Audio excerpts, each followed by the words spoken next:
Rockies, people learned the difference the hard way, long before Montana had counties or roads, before newspapers reached beyond the Missouri.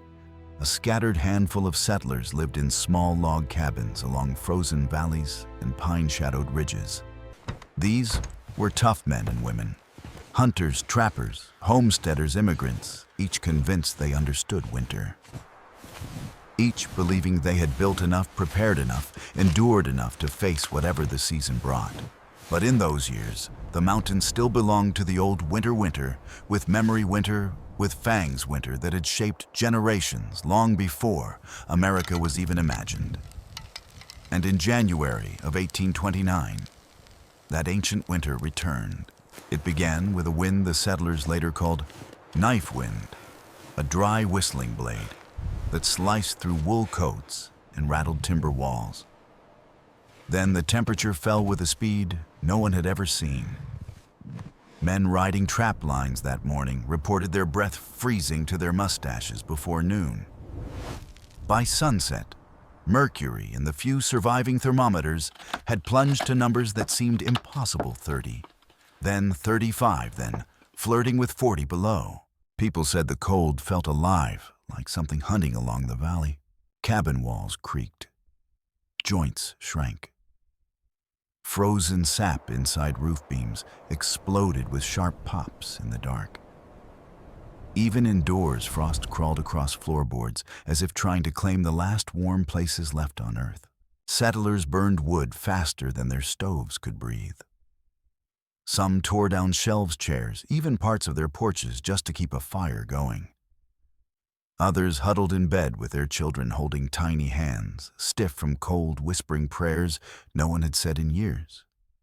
Dogs whimpered beside hearths. Horses froze in their stalls. Inside the valley's log homes, the temperature dropped to 10 degrees, then 5 degrees, and in some cabins it dipped below 0. One man, Jacob Redley, awoke at dawn to see frost on his blanket, frost from his own breath. His water bucket was frozen solid. His wife's hand shook as she tried to light a fire with numb fingers. When they opened the back door to gather more wood, the metal latch burned cold enough to tear skin from their palms. This wasn't a storm. This was a verdict. And as the cold deepened, people began to notice something strange. There was one cabin, just one that wasn't fighting the cold. A cabin built by a quiet Scotsman named Elias Turner, a mountain man who rarely came into town, who spent more hours carving timber than talking to other men. His home sat a little apart from the settlement, tucked behind a line of snow-heavy pines, almost forgotten in the bustle of daily life. On the first night of the cold snap, smoke rose from most chimneys. On the second night, only a few. By the fifth night, almost none. But Elias's cabin still sent up a thin ribbon of smoke, steady, confident, almost serene. While other homes dropped to freezing temperatures inside Elias's, stayed warm, 28, 29, sometimes even 30 degrees warmer than the cabins only a few hundred feet away. He slept without his coat.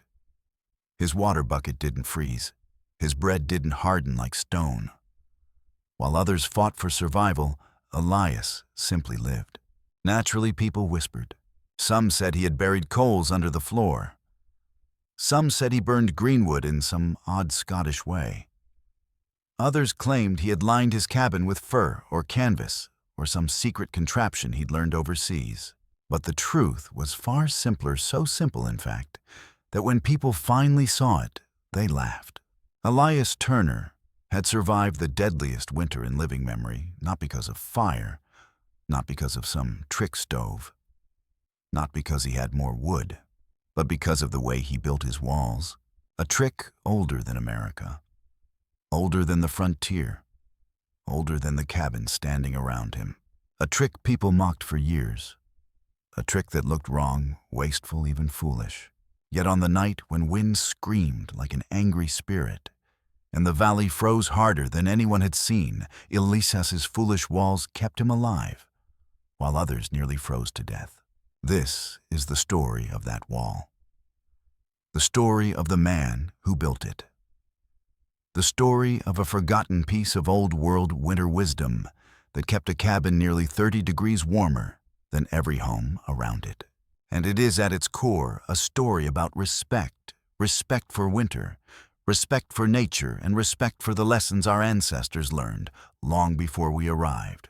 Let's go back to the beginning, to the day Elias Turner started cutting logs in a quiet Montana clearing, and the whole valley started laughing at him. Nothing careless.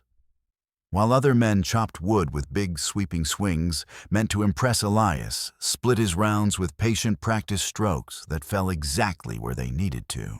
While others raised cabins in a few short weeks, stacking logs fast, filling gaps with whatever moss they could grab, Elias worked as if each log carried a story, as if each notch held the difference between comfort and peril. He arrived in the Montana Territory in the summer of 1819, carrying little more than a bedroll, a flint striker, a wrapped bundle of tools, and the accent of a man who had lived too close to the sea and too close to the cold. Over time, people pieced together fragments of his story. He had come from the north of Scotland, from a wind-scoured place where stone cottages leaned inward and winter storms tore roofs from houses built by men who underestimated them. He'd grown up among fishermen and shepherds, people for whom survival depended on building things that could not fail when the sky turned against them. Elias never said much about why he left, but those who knew the old country whispered that entire families had vanished in a single winter there, that villages had learned generation after generation that if a wall was not angled right, if the joints were not tight, if the cold found one weakness, it would find every weakness. 1,000 years of fighting winter builds a kind of memory in people. Elias carried that memory with him into the Rockies. When he found the clearing where he would build, he didn't start by cutting logs like everyone expected. He walked the ground for 2 days, watching how wind curled through the tall lodgepole pines, noting where snow drifted, where it melted slower, where the earth stayed firm despite the mountain's shifting seasons.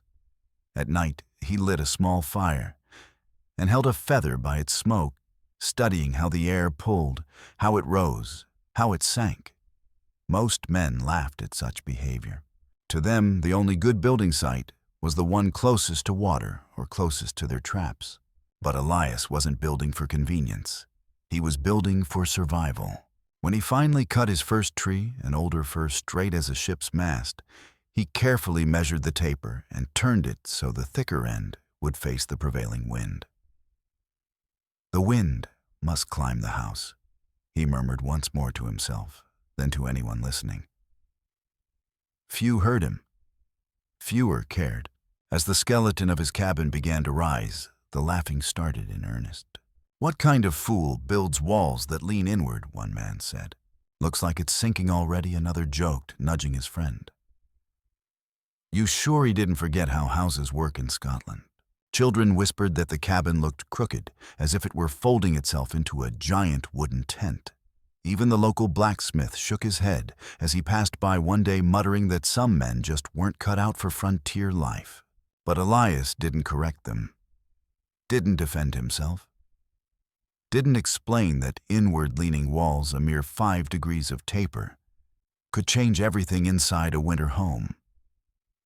He didn't tell them that warmth rises and spreads outward unless something guides it back toward the center, that a tapered wall presses rising heat gently inward, creating a pocket of stable warmth instead of letting it leak out through the roofline. He didn't tell them that angled walls turn the wind, forcing it to slide upward rather than attack flat log surfaces head-on. He simply kept carving, measuring, fitting, and filling. Instead of common mud chinking, he mixed crushed charcoal with packed earth, a trick so old that most in Scotland had forgotten it. But one Elias learned at his father's knee. Charcoal, when crushed, fine, creates a barrier that resists wind, stabilizes temperature, and draws out moisture. It creates a wall that does not breathe cold air the way American log walls do. When applied between thick, slow-seasoned logs, the effect is astonishing. A cabin that holds the day's warmth long after the fire dims.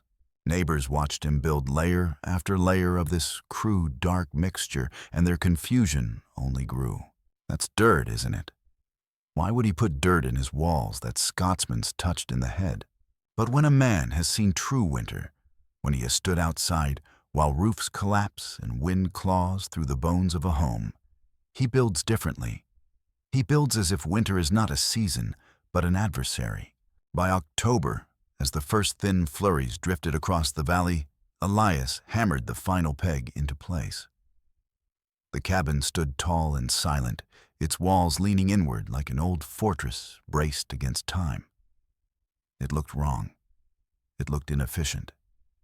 It looked to most eyes foolish, but it was ready. Ready for the wind. Ready for the cold. Ready for the kind of winter only the old world remembered. When the first real storm hit, people glanced at Elias's cabin and smirked. When the second storm hit, they grew less sure. And when the winter of 1829 descended on the valley like a closing fist, the laughter stopped. The homesteaders who took pride in raising a house in 10 days flat. But what everyone remembered years later was how quickly the laughter spread. It began as simple curiosity. Every frontier settlement had its eccentrics, and a Scotsman building odd-looking walls wasn't exactly newsworthy. But as Elias's strange cabin took shape, the questions changed from "what is he doing" to "why would any sane man build like that?"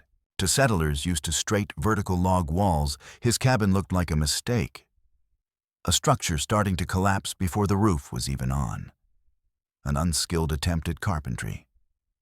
Something a greenhorn might do before learning the proper American way. One morning, while Elias was carving a dovetail notch, two men brothers named Hal and Monroe Cutter paused on the trail beside his clearing. Monroe scratched his beard and tilted his head, trying to make sense of the angle. "Looks to me like he measured wrong," he said. Hal snorted. "Measured wrong? Hell, he cut wrong, stacked wrong, and leaned wrong. You sure he ain't building a flophouse for squirrels?" Monroe chuckled. "Or a church for bent people." The two men laughed louder than the joke deserved, but Elias didn't flinch. Didn't turn. Didn't even seem to hear them. He just kept carving the rhythm of steel on wood, steady as his own heartbeat. This, of course, made them laugh harder. News traveled fast along the trap lines. The Scotsman is building a lopsided cabin. The walls are leaning inward. Looks like it's melting. He filled the cracks with dirt, for God's sake. Within a week, nearly everyone in the valley had heard about Elias's strange little hut, as they called it. Some came to see it for themselves. Not out of malice, the frontier rarely had time for true cruelty, but because novelty was rare and anything odd was worth the walk. They arrived in twos and threes, leaning on rifles' hats dusted with sawdust or frost grinning as they approached the clearing. One man circled the frame twice before announcing this'll fall in on him by Christmas. Another bent down, scooped a pinch of the charcoal and soil mixture between his fingers, and sniffed it. Dirt in the walls, might as well stuff them with pine needles. A young couple stopped by while on their way to collect water. The woman frowned thoughtfully. "It looks different." Her husband laughed. Different usually means wrong. Yet, not everyone mocked him openly.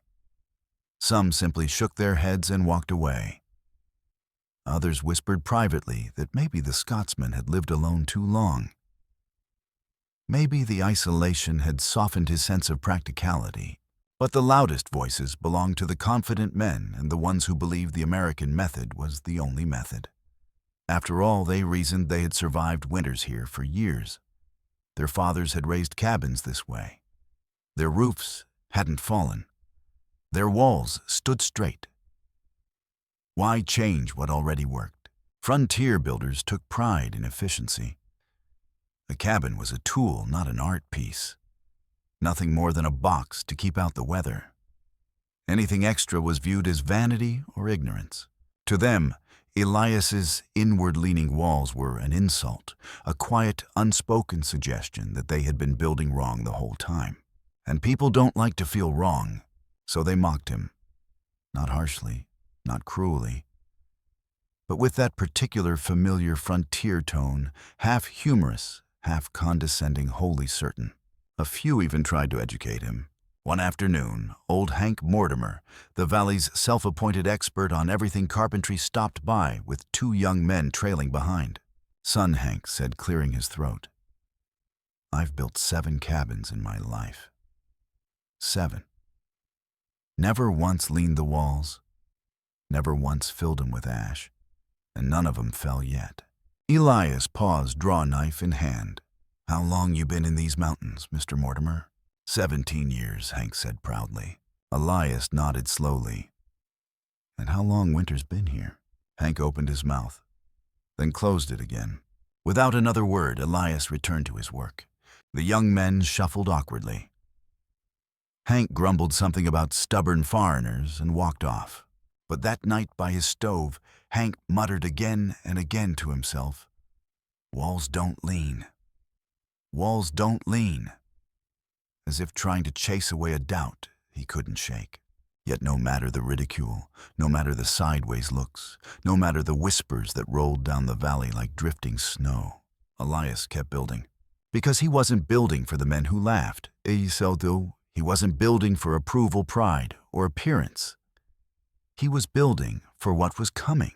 And the winter that would test his work, the winter that would shame every mocker in the valley, was already gathering strength beyond the peaks. They just didn't know it yet. Or a strange-shaped cloud, something benign enough to ignore but odd enough to whisper about. Yet not a single person understood what they were seeing. They saw the logs, they saw the tools, they saw the angles, but they didn't see the why. The true secret of Elias's wall began long before he ever cut the first tree. It started in his childhood, in a world across the Atlantic, on a cold, wind-scarred coastline, where stone cottages clung to cliffs the way barnacles cling to rock. In northern Scotland, the old masons didn't waste effort explaining physics.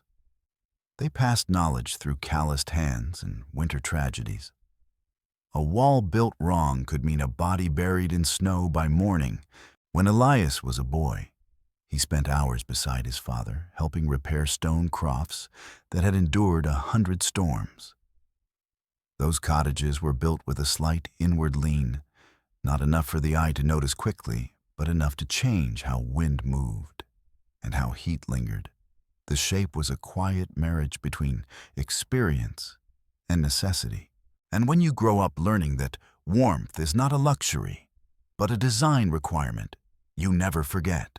So when Elias came to the Rockies, he carried that same forgotten wisdom. Not in books, not in drawings, but in the instinctual way his hands worked wood. 1. The inward lean, a memory of old-world winter. To the settlers in the valley, Elias's inward-leaning walls looked like a mistake. To Elias, they were the heart of the cabin.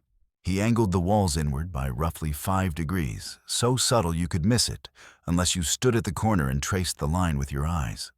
But that small tilt changed everything inside. Heat rises, yes, but it doesn't simply rise like steam. It spreads outward looking for a place to go. In a cabin with straight vertical walls that outward drift, hits the roof line slips through tiny gaps and escapes into the cold night. But in a cabin with tapered walls, the rising heat is nudged inward. The shape guides it back into the living space, where it circulates more slowly and more evenly. The difference can be felt in your bones. Elias used to say a wall can either let heat leave or make heat stay. The angle decides which. People thought he was being poetic. He was being literal. 2. The wall filling, a primitive insulation, forgotten by Americans. Most American frontier cabins relied on chinking made of whatever was nearby mud, moss, clay, straw, anything soft enough to stuff between logs. It worked well enough for mild winters, but in deep cold, it failed. It cracked. It shrank. It invited wind through the smallest gaps, turning a warm cabin into a cold box. Elias's approach was older and far more effective. He gathered soil from beneath pine trees where roots had sifted it into a fine, dense powder. Then he mixed it with charcoal he made from burned spruce and fir. Charcoal was the key. Charcoal is an exceptional insulator. It resists moisture, blocks wind, absorbs heat, and releases it slowly. When combined with earth, it forms a dense, compact layer that behaves almost like primitive thermal mass. No one had ever seen chinking like it. "Looks like he's putting ashes in his walls," one man said. "He's filling it with dirt," another answered. Dirt won't keep a dog warm, but Elias knew better. He pressed the mixture deep into the gaps, packing it with a thin, bone-handled spatula carved by his grandfather. The work was slow, painstaking. Every inch mattered because a cabin's warmth lives or dies by the smallest crack. When pressed firmly and dried by the sun, the soil charcoal mixture hardened into a dark, dense shield. Wind couldn't cut through it. Moisture couldn't rot it. Heat couldn't escape it.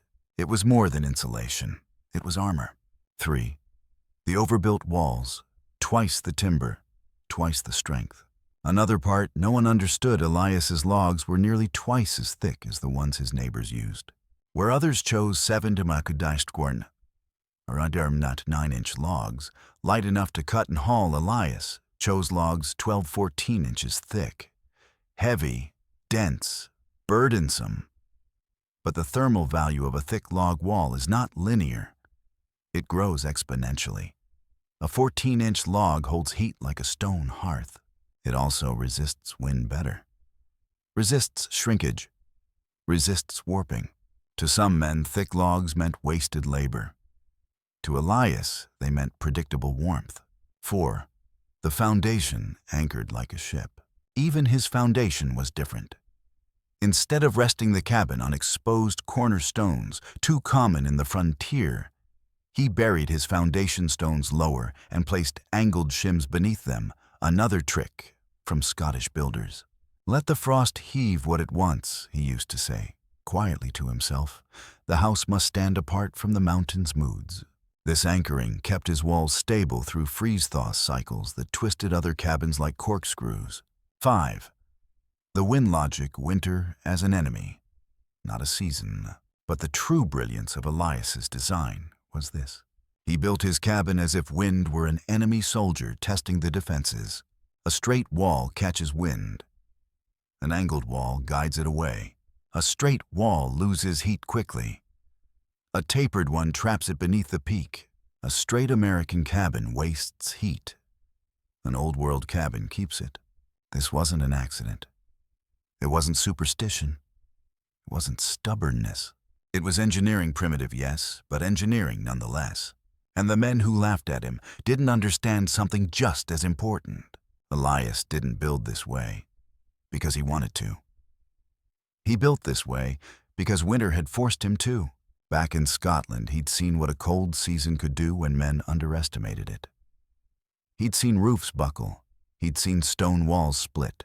He'd seen neighbors die in the night because the corner of a house hadn't been reinforced properly. The Rockies, he recognized, were no gentler. So while others built homes for convenience, Elias built for catastrophe. The mockers saw a lopsided shack. Elias saw a fortress. And soon, very soon, the valley would understand the difference, and far less forgiving. The lessons that shaped him did not come from books or teachers or frontier manuals. They were carved into him by the wind off the North Sea, the grief of lost neighbors, and the slow, stubborn wisdom of a land that demanded respect before it ever gave mercy. He grew up in a tiny hamlet on the outer rim of Scotland, a place where the land looked as if it had been battered by the same storm for 1,000 years. Stone cottages crouched low in the earth roofs, thatched thick with heather chimneys darkened from generations of peat fires. On some winter morning, Elias remembered waking to find his house buried halfway up its walls by drifting snow, the door frozen shut, until his father chopped it free with an iron wedge. Life there taught a simple rule. If winter finds your weakness, it takes everything. His father, Elias Turner, believed this down to the marrow. He was a builder, not by trade but by lineage. His family had been farmers, shepherds, and masons for longer than any document could prove. Boys in that part of Scotland didn't learn carpentry from schoolmasters. They learned from cold seasons that punished the smallest mistake. When Elias was 9 years old, a storm swept in off the sea that the villagers later called the Black Wind. It came so suddenly that fishermen still on the shore had to drop their nets and run for their houses. The sky turned the color of wet ash, and rain froze as it touched the ground. Homes that had stood for 40 years shook as though giants had seized their corners. That night, the Turners sheltered around their peat fire while the world outside screamed. The cottage groaned, stone scraping against the stone. Wind punched the roof so hard that snow sifted down the chimney throat, landing like cold breath on the hearthstones. Elias lay awake with fear gnawing his stomach, waiting for the house to collapse. At dawn, the storm broke, and that morning changed him forever. Elias followed his father through knee-deep drifts to check on neighbors. The first cottage they reached had half its roof torn away. The second had its wall joints wrenched open, letting wind blast through like a knife. A third cottage, belonging to an old widow, had collapsed inward entirely. She survived only because she had hidden beneath her heavy wooden table through the night. Elias remembered her face, pale, shaken, her hair white with frost. She clutched his father's coat sleeve and whispered, "If the wall had leaned just a little, just a little, the wind would have passed over." That sentence lived inside him like a seed. Back home, Elias watched his father inspect their own cottage. The walls weren't perfectly straight, they leaned inward ever so slightly. As a child, he'd never noticed the difference. But now he understood. The lean wasn't a mistake. It was protection. That evening, Elias Turner sat with his son by the hearth and explained the old ways. They built differently in the early days, he said, rubbing warmth into his cracked hands. Before saws were sharp, before stone was plentiful, before people thought they knew better than the wind. He drew a line on the dirt floor, a straight wall. Then he drew another line beside it, angled just a little. "One breaks," he said. "The other bends the storm." Elias nodded, taking it in with the quiet intensity of a boy who had seen roofs fall and walls torn apart. Over the years that followed, Alistair taught him everything the older generations had learned from blood and ruin. Why a wall must lean, why heat must be contained, why cracks must be packed tightly, why wind must be guided, not resisted, why houses must be overbuilt if you want them to stand at all. He watched his father mix peat ash into clay the same way Elias later mixed charcoal into Montana soil. He learned to feel the weight of a log and decide without measuring how much thermal mass it would carry. He learned that winter didn't test the strong, it tested the prepared. When Elias turned 17, tragedy visited again. Another violent storm struck the coast, ripping roofs from homes that had stood for generations. His mother's cousin perished in his sleep when a beam fell. A family down the road suffocated when snow forced its way through broken rafters. The storm was not stronger than those before, it simply found weaknesses that had been tolerated too long.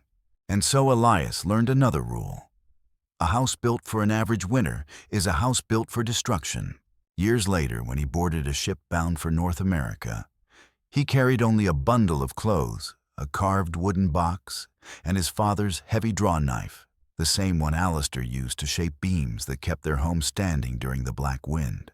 Crossing into the Rockies, Elias found a cold that felt familiar. The angles of the mountains reminded him of the cliffs at home. The way the wind curled down the valley felt like the sea storms he grew up with. He recognized the signs, the dangerous stillness before a front, the hollow sound a log makes when the frost tightens its fibers, the smell of oncoming snow that betrays its depth before it falls. When he watched other settlers throw up cabins in a rush, straight walls, quick joins, thin logs, he felt the same unease. He felt at 9 years old walking past a cottage with its roof sheared away. So he built differently, not out of pride, not out of stubbornness, but out of experience carved into him by a land that never forgave mistakes. Elias didn't come to the Rockies to prove anything. He came with a quiet oath: I will not let winter take from me what it took from others. And that oath guided every cut, every angle, every layer of soil pressed into his walls. By the time the Montana settlers finished laughing at his odd-shaped cabin, Elias had already survived more winters than most men saw in a lifetime. And winter was not done teaching. But this time, the lesson would be for the valley, not for him. Drifted across the valley. Thin ice crept along creek edges. The air held that metallic snap that told seasoned trappers snow was coming.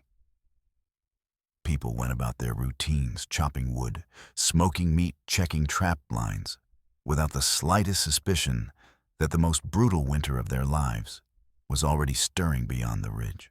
But for those paying attention, small signs began to whisper through the land, and Elias Turner was always listening.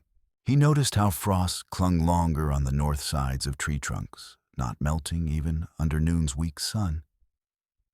He saw the way the wind shifted at dusk, curling down from the higher snowfields instead of sweeping across the valley floor. He felt the air grow drier, so dry that pine needles snapped like matchsticks underfoot. To him, these were warnings. To others, they were nothing. November settled in fully. Days shortened, nights deepened. That was when the first cracks appeared, quiet, almost invisible signs that winter was testing the valley's homes. The creaking walls. In the Cutter brothers' cabin, one of the newer ones, Monroe woke one night to a sharp crack overhead. He rolled out of bed, lantern in hand, scanning the rafters. Nothing. Just settling wood, he told himself. What he didn't realize was that the drop in temperature had already begun drawing the moisture from the logs. As they contracted, the small gaps between them widened. The cabin groaned like a living creature.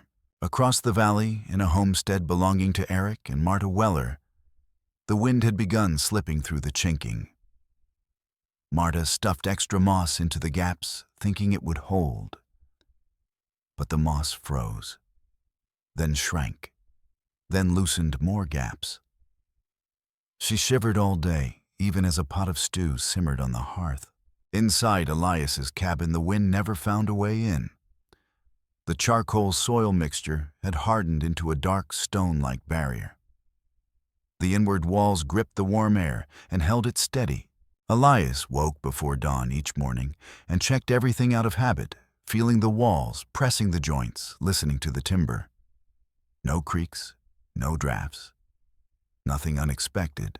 His cabin felt alive, but calm, like a ship built for heavy seas, waiting patiently for the storm to come. The firewood difference.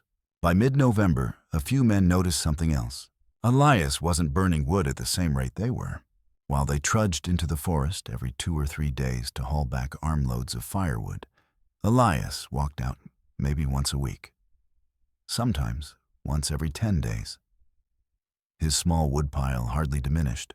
Jacob Redley, a rugged man with a streak of curiosity, finally asked him about it. "You burning softer wood than us?" Jacob asked one morning. "No," Elias said simply.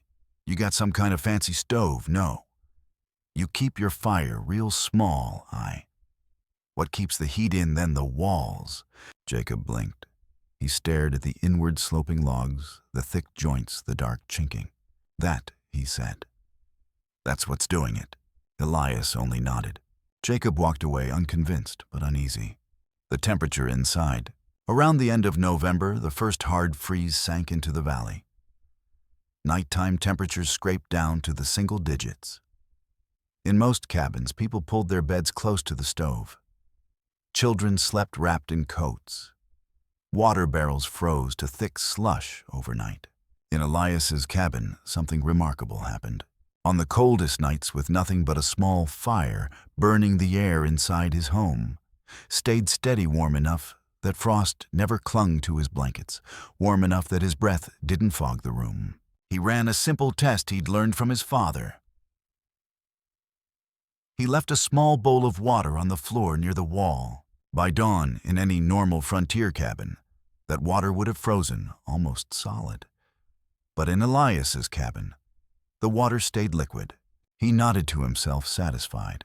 The design worked exactly as the old world builders had promised. The rumors began. Soon the valley began to whisper. A few children passing by Elias's cabin on their way to fetch water said his windows never frosted like everyone else's. A trapper swore he saw smoke rising from the cabin at dawn, slender and pale, which meant Elias wasn't burning hot fires to warm the place. That to experienced men was strange. Others noticed that the Scotsman never looked as cold as the rest of them. His beard didn't freeze white when he stepped outside in the morning. His breath didn't billow as thickly. When he returned from chopping wood, he didn't rush inside like a man trying to outrun the chill. Elias, of course, ignored the talk.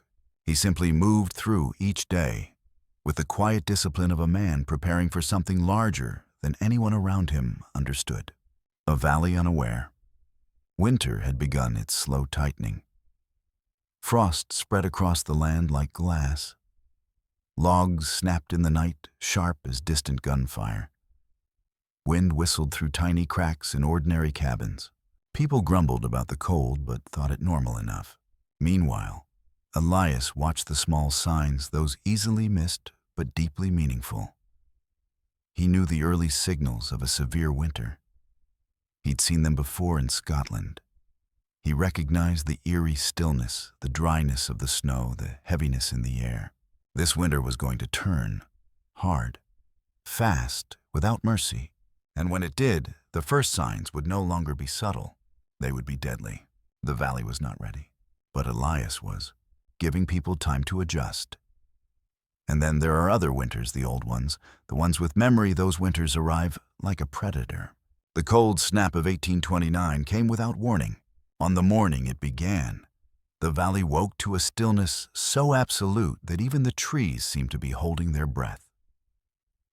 The air felt wrong, not cold yet, but hollow, as if something enormous were drawing the warmth out of the land. The creek water looked darker than usual. Even the birds had vanished. By midday the wind arrived, not the gusty, playful wind that chased leaves across a homestead. Not the sweeping valley wind that carried the smell of pine. This wind came from the high peaks, thin, sharp, and vicious. Trappers later described it as wind that had forgotten how to be kind. It struck the valley with a sound like canvas tearing. Snow from the upper ridges blasted downward in horizontal sheets, lashing the trees, carving the drifts into ridges like frozen waves. The temperature fell so quickly that men working outside swore they felt it drop, felt the cold crawl through their clothes like a living thing. Within hours, every chimney was smoking. Within 6 hours, even the hardiest settlers were rushing inside. By nightfall, the valley had entered a siege. The first night, the testing begins. When the sun dropped behind the mountains, the temperature went from bitter to brutal. 20 below, then 25 below, then 30 below. By midnight, it reached 34 degrees. The cold was so dense, it felt heavy. Sound traveled strangely. Steps crunched louder. Lanterns flickered in unnatural ways. Frost gathered inside windows. Nails shrank in their holes. Cabin walls creaked as though under a great weight. In the Cutter brothers' cabin, the chinking began to fail. Monroe stuffed more moss into the cracks, but it froze instantly, turning brittle. Wind hissed through the gaps like a whispering voice. Should have copied that Scotsman, Hal muttered, rubbing his hands over the fire. Not in my life, Monroe answered. A house ought to look like a house. They didn't sleep that night. Most people didn't. But in Elias Turner's cabin, the world was different. The inward-leaning walls pressed the heat into the center. The thick logs radiated stored warmth. The charcoal-soil mixture kept drafts from forming. His fire burned small and steady, a quiet glow rather than a roar. He sat by the hearth hands wrapped around a tin mug of broth, listening to the sounds of the storm, listening to the voices of frost against the timber. To him, the storm was not frightening. It was familiar, a teacher he had known since childhood. The second day, when cold becomes danger. By dawn the next morning, the valley was buried under nearly a foot of snow. But snow was the least of their problems. The real threat was the wind that punished every flaw in every cabin. Some families woke to frost on the inside of their blankets. Others found their water barrels solidified. The Weller's young daughter cried as her breath froze in tiny crystals on her hair. People rushed to seal their walls with whatever they could find, cloth, clay, rags, even shredded bark, but nothing held. The cold reached through everything. And then came the sound settlers feared most, wood cracking. When log walls contract unevenly, or when a roof beam shrinks faster than the weight above it, the timber makes a sharp, violent noise, like a pistol shot. Crack, then another. Crack! A man named Benjamin Howe was feeding his stove when he heard the first crack above his head. He froze listening. A second crack followed, and then the sickening groan of weight shifting on a weakened beam. He rushed his family into the corner farthest from the sound, praying the roof would hold. It did, but just barely. Frost sifted down from the rafters like powdered sugar. Across the valley, similar moments played out in the dark. Inside Elias's cabin, heat holds the line. Meanwhile, Elias slept with his blanket folded neatly at his feet. The inside of his cabin hovered in the high 30s. Warm enough to live. Warm enough to rest. Warm enough that he could move without fear of frostbite. He tested his walls throughout the day, pressing his palm against the chinking. Warm, solid, quiet. No drafts, no shifts, no creaking joints. His cabin behaved exactly like his father's had during the black windstorm long ago. He boiled a pot of water, poured a little into a tin bowl, and set it near the wall. By dawn it had cooled, but it had not frozen. Elias nodded once, as if acknowledging an old friend. The second night crisis. That evening the cold deepened further. 37 then 39 outside, wolves stopped howling. Even they refused to spend energy in this kind of cold.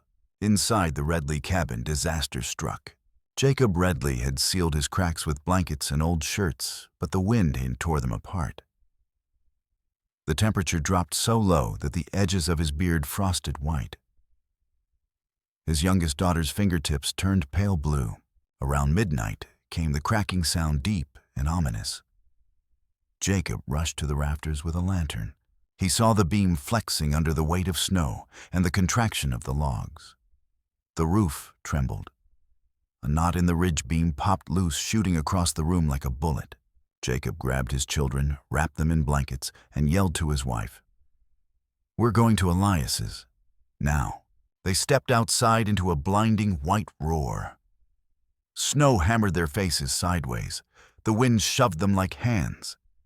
It took everything Jacob had to force his way through the storm, but they made it. Barely. When Elias opened the door, warm air rolled out like a blessing. He pulled them inside without a word, sat them near the hearth, and wrapped the children in furs. Jacob stared at him, shivering uncontrollably. How is it this warm?" Elias didn't answer. Instead, he tended the fire, adding only a single log. To Jacob, that felt like sorcery.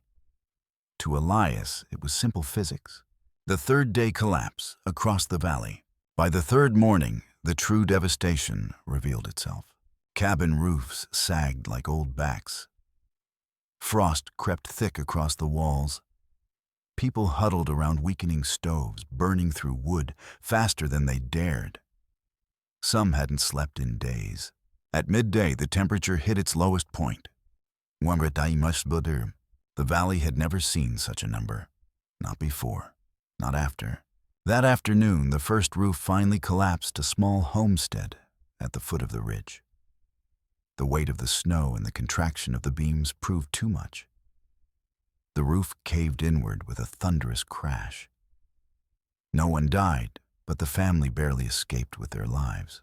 3 more cabins failed by dusk. Inside Elias's cabin, nothing changed. No cracks, no groans, no shifting timbers.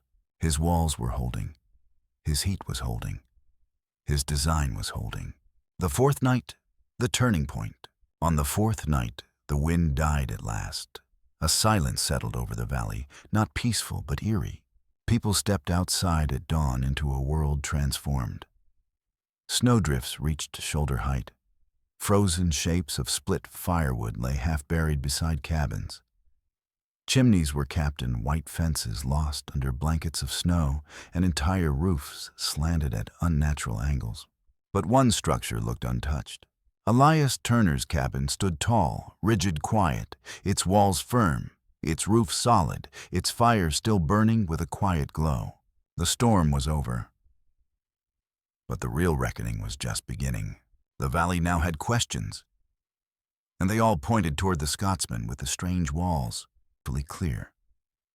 It wasn't the snow that had nearly killed them. It wasn't even the wind, vicious as it had been. It was the cold, the raw, unfiltered cold that seeped into homes, tightened wood-cracked beams, and drained life from the smallest human mistake. In most cabins, the inside temperature had hovered between 5 and 12 degrees Fahrenheit, even with stoves burning through the night. Men tried to explain it away. Old timber shrinks, the wind found the gaps, the wood was wet. But none of these excuses covered the truth. Their homes had failed. Not because they were weak, but because they were built for average winters. But Elias Turner's cabin, it behaved like something from another world, a warm box in a frozen valley.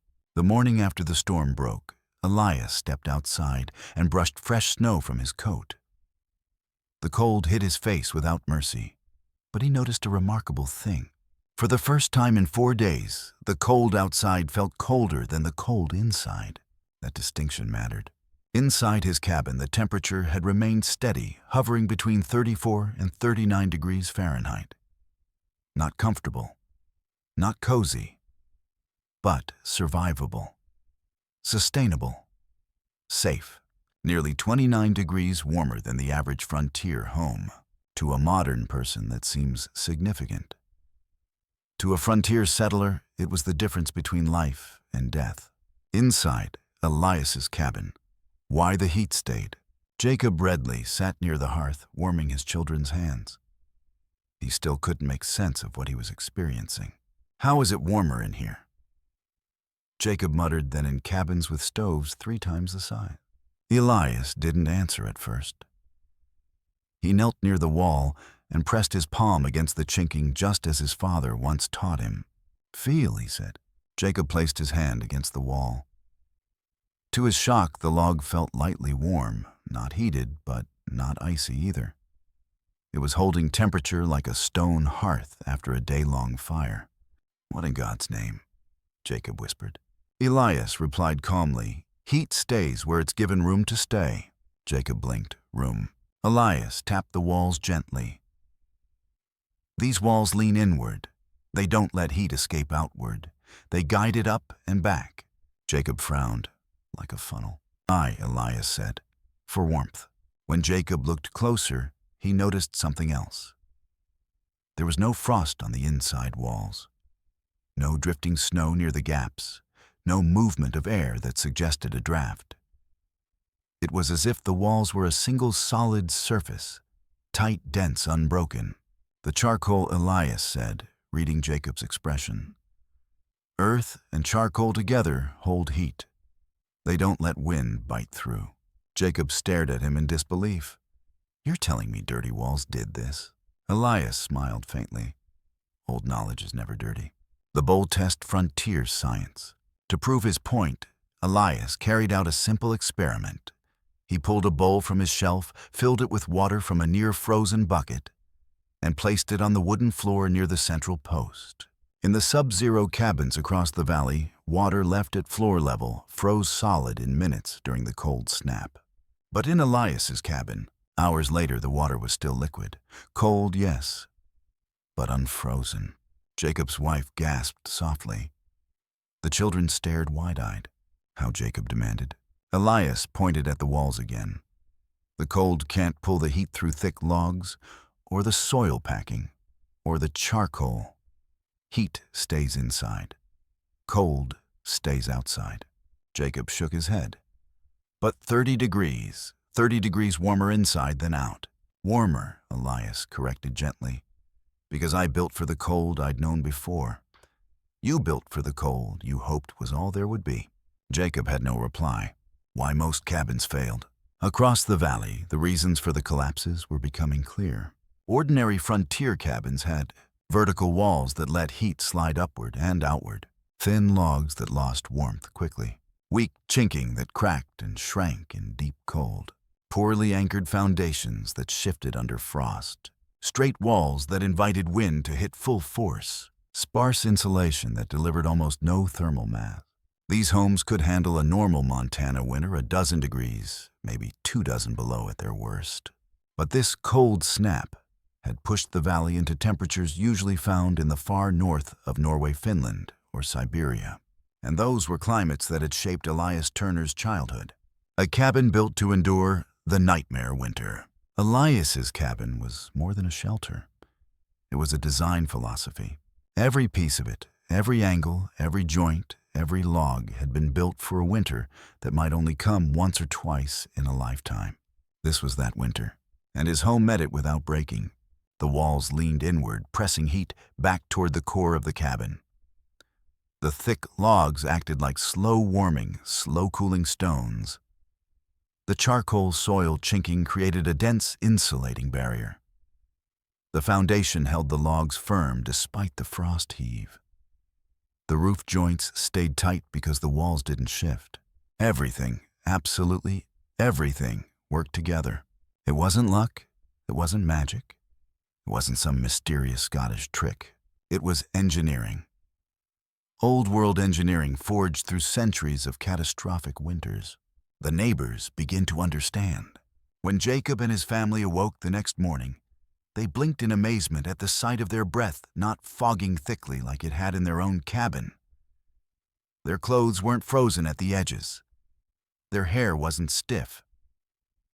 For the first time in days, they felt human. Jacob turned to Elias quietly. "Teach me." Elias looked up from the hearth. His face didn't change, but something softened in his eyes. "Aye," he said, "when the storm passes." Across the valley, other settlers were emerging from their cabins, shivering, coughing, exhausted. Their homes were cold boxes, filled with surviving coals and failing hope. They looked up at the distant line of pines where Elias's cabin stood, smoke curling calmly into the pale sky. And for the first time since arriving in the Rockies, these men, proud, stubborn, certain in the rightness of their American frontier ways, felt a quiet, unsettling truth settle upon them. The Scotsman had been right. They had laughed at the tilt of his walls. They had mocked the dirt in his chinking. They had dismissed his slow, deliberate construction. And yet when winter turned brutal, when the valley was nearly frozen in place, Elias Turner's cabin was the only one that behaved as if the cold had never come. 29 degrees isn't just a number. Later men would try to measure it, calculate it, write it down as if it were a simple figure. But 29 degrees is not a statistic. It is survival. It is children who wake up instead of slipping into hypothermia. It is a roof that holds instead of failing under stress. It is a father who does not bury his family. It is a valley that learns humility in the face of winter. And it is the beginning of a story that would change how people thought about cabins cold and the old knowledge carried across the sea. Elias Turner didn't build a warm cabin. He built a warning, a reminder, a testament to what winter demands. And the valley, humbled and shaken, was finally ready to listen. Breath remains visible for days. But the moment the wind died and that eerie stillness settled across the valley, people began to move again, slowly, cautiously, with the stunned expressions of survivors who have not yet decided whether the danger has truly ended. The morning after the cold snap loosened its claws, small trails began to appear in the deep drifts. Not the broad, confident paths of a normal day, but thin, trembling tracks lines carved by boots belonging to men who had not slept, who had burned half their winter wood, and who had spent 4 nights listening to their own homes groan like wounded animals. Those tracks all led in the same direction, toward the line of pines where a single column of smoke rose from a cabin that had not bent at all. Jacob Redley was the first. Jacob had spent the night in Elias's cabin, his children wrapped in borrowed furs, his wife finally able to breathe, without her breath freezing into crystals along her hairline. He woke before sunrise, as he always did. But something was different. For the first time in days, warmth greeted him. Not heat, just warmth. Enough that he could move his fingers fully. Enough that he didn't fear the next breath would sting his lungs. He stepped outside to check on the world. The valley looked unreal, like a painting done entirely in white and blue. Frost coated every branch, every fence post, every cabin roof except Elias's. Snow piled against the Scotsman's home, but never clung to the angled logs. The cabin itself stood as solid and straight as the day it was built. Jacob stared at it, still half disbelieving. He had nearly lost his children the night before.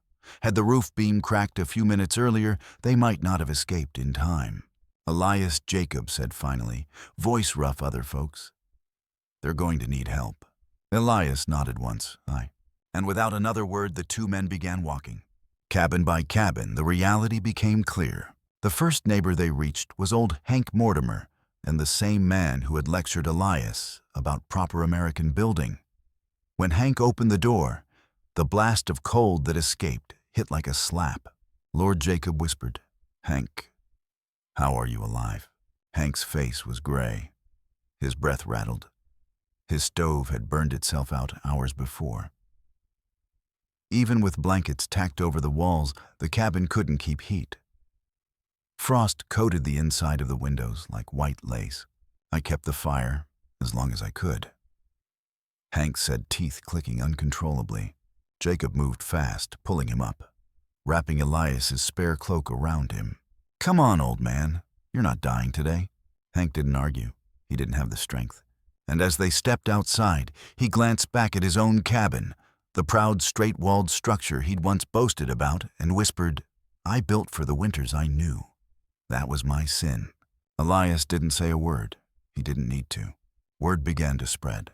As Jacob and Elias walked carrying Hank between them, other settlers emerged from their cabins, faces, pale eyes, sunken with exhaustion, breath quivering in the frigid air. Some leaned heavily on door frames, too weak to step out. Others waved them over frantically. A few cabins looked intact. Most looked damaged. All looked beaten. Snow had forced its way through gaps. Roofs sagged ominously. The wind had carved tiny tunnels along the foundations where heat leaked out and cold clawed its way inside. In one cabin, the Rhodes family huddled in a corner with blankets piled to the ceiling. Their stove had gone out during the night. They didn't dare move for fear of losing what little warmth they still shared by body heat. In another, a young couple sat on the bed, staring at the frost on their walls. Their breath made clouds so thick it looked like smoke. When Jacob and Elias appeared at the window, the relief in the couple's eyes nearly brought Jacob to tears. "Come with us," Jacob told them. "Our house," the husband began. "It'll be there later," Jacob said. "Right now you need heat." They followed. One by one, the valley settlers joined the thin procession, moving through the snow toward Elias's cabin. Some walked, some leaned on others. A few were carried. Children were wrapped in blankets so stiff with frost they crackled with each step, and still no one spoke of pride. No one spoke of building methods. No one spoke of laughter. Not now. Not after nearly freezing to death.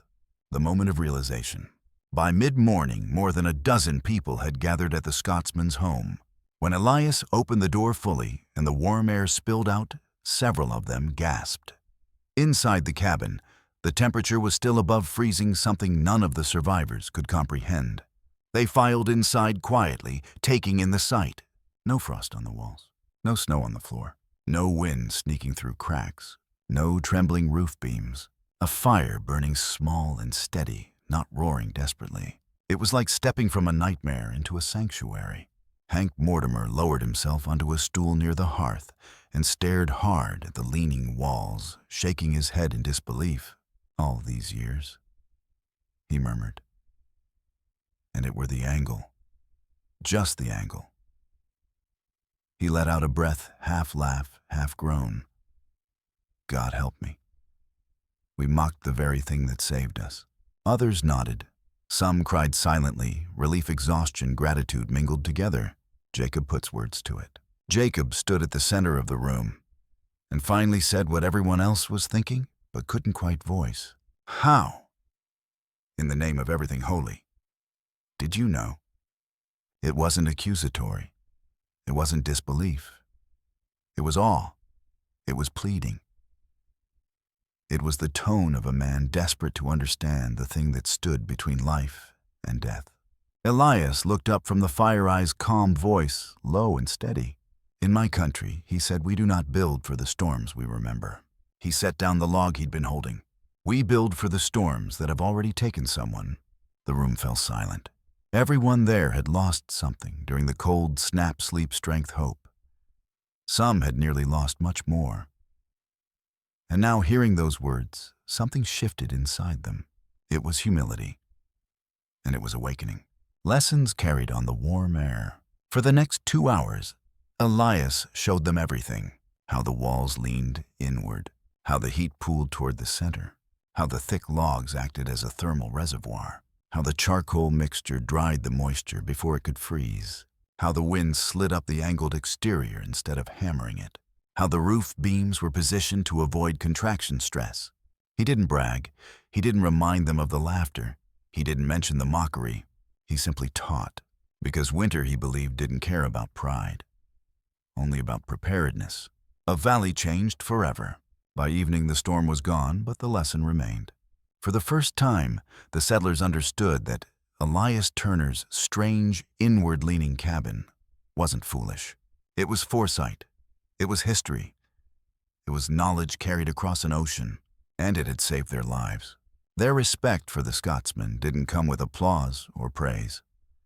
Frontier people rarely wasted breath on sentiment. Instead, they showed it in the quiet way they looked at his cabin, in the questions they asked, in the way they pressed their palms to the angled walls, as if trying to feel the intelligence built into them. Elias, sitting by his small fire, looked at the exhausted, trembling people gathered inside his home. And in that moment, he knew. The valley was listening now. Winter had finally taught them what he could not. Lessons, all the decisions made in summer, reveal their true weight. For Elias Turner, that moment came on the second night of the cold snap, just after midnight, when a frantic pounding rattled his door loud enough to silence the howl of the wind. He rose from his stool, lantern in hand, and crossed the room in 3 long steps. The moment he opened the door, snow exploded inward like a living thing. 2 figures stood in the storm, a woman and a boy, barely visible through the swirling white. The woman's shawl snapped like torn cloth in the wind. The boy clung to her side, his face, gray eyes, unfocused. They looked half ghost, half frost. Please, the woman gasped, voice cracking from cold. Please, help us. Elias did not hesitate. He reached out, grabbed the boy first, then the woman, pulling them in with surprising strength. As soon as the door shut behind them, the world outside became a muffled roar. The woman collapsed against the wall. The boy started coughing weak, shallow bursts that barely moved air. Elias dropped to one knee, pulled off the boy's soaked mittens, and saw that his fingertips were pale and waxy. Frostbite, early but real. Without a word, Elias wrapped the child in a heavy wool blanket and placed him near the hearth. Then he gently removed the woman's shawl and coat. Ice cracked as the fabric unfroze. She tried to speak again, but her lips trembled uncontrollably. "Your name?" Elias asked softly. "Martha," she managed. "Martha Kinsley. My husband." Her voice failed. Something inside Elias tightened. The Kinsley cabin. The Kinsleys lived roughly a mile from Elias, farther up the valley. near a bend in the creek. A mile in normal weather meant a 10-minute walk. A mile in a blizzard meant a gamble with death. Elias poured warm broth into a tin cup and held it to Martha's lips. "Drink," he said. She did slowly color, returning to her cheeks in faint streaks. "Where is your husband?" Elias asked. Her eyes filled with tears that froze at the edges. "The roof collapsed," she whispered. "The beam. It came down in the corner. He pushed us out, told us to go. I tried to pull him free, but..." A sob overtook her. "I had to get our boy out. The cold Elias, he couldn't walk. He told us to run." Elias didn't waste time. Jacob Redley, still sitting near the fire with his children, stood the moment he heard her words.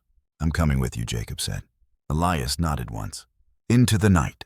The two men layered on coats, wool wraps, and scarves, but no amount of clothing could truly prepare them for what waited outside.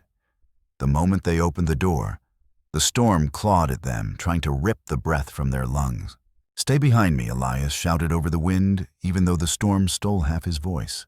They moved through snow that reached their thighs, pushing against wind that slammed into them like a wall of fists. Each step felt like lifting their legs from wet concrete. The lantern they carried flickered violently.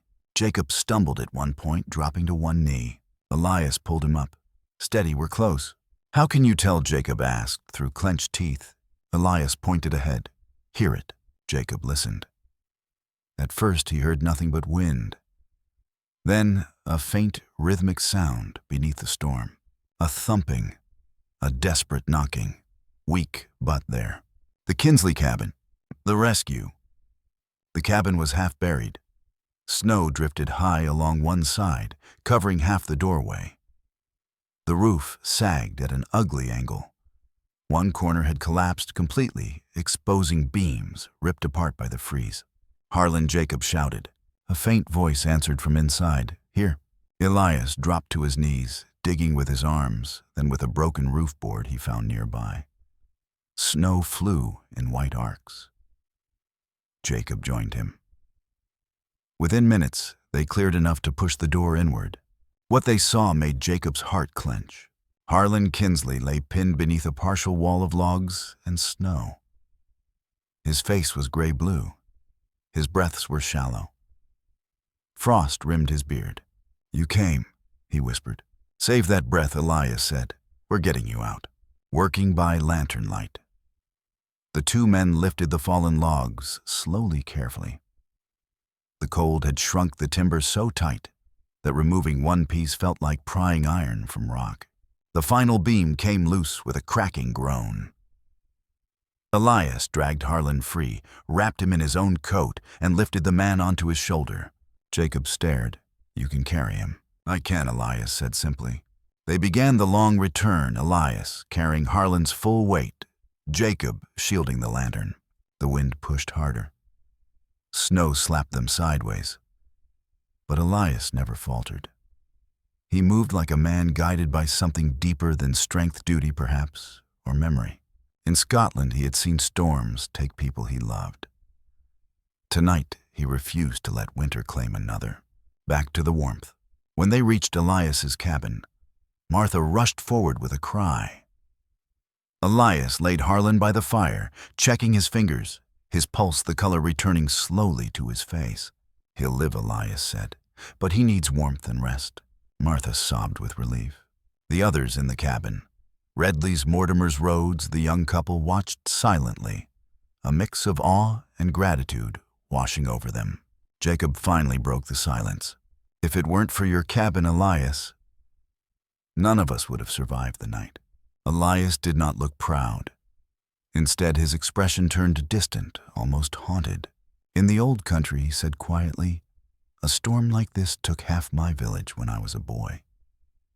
We rebuilt afterward with inward walls, heavy walls that make heat stay where it's supposed to stay." He looked around the room at the faces reflecting firelight. "I promised myself then I would never lose another person to a winter we could outthink." No one spoke. Because in that moment everyone understood Elias didn't just build a cabin. He built a lifeline, a refuge, a shield against a winter that did not forgive weakness, the wall that saved them all. Over the next 2 days, as temperatures slowly climbed back into the single digits, Elias's cabin became the valley's only safe haven. People warmed, recovered, slept deeply for the first time in days. Harlan regained full color in his face. His fingers thawed without turning black. The boy's frostbite faded, and word spread. Every person sheltered beneath Elias's angled walls knew the same truth. That foolish wall, that wrong wall, that strange inward-leaning, dirt-filled wall had saved them. Not by chance, not by luck, not by miracle, but by design. A design many had mocked. A design that took extra labor and time. A design born of tragedy, carried across an ocean and ignored until the moment winter bared its teeth. No one mocked it anymore. From that night on, people in the valley spoke of Elias Turner not as the odd Scotsman, not as the stubborn builder, not as the foreigner who worked too slowly. They spoke of him as the man whose walls saved a family, and then saved a valley. When others came so close to failure. People in the valley were humble, hard-working folk. They didn't care about equations, terms, or theories. They cared about warm fingers, dry boots, safe nights, and roofs that did not fall. But after the storm of 1829, they wanted to understand, not in the abstract, but in the practical frontier way. What made his cabin warm when theirs froze? What made his beams hold when theirs cracked? What physics, what old world knowledge, what forgotten engineering lived in those leaning walls? And the answer was bigger than any one trick. Elias had unknowingly woven together 5 separate principles, each simple on its own, but devastatingly effective when combined. 1. The geometry of heat.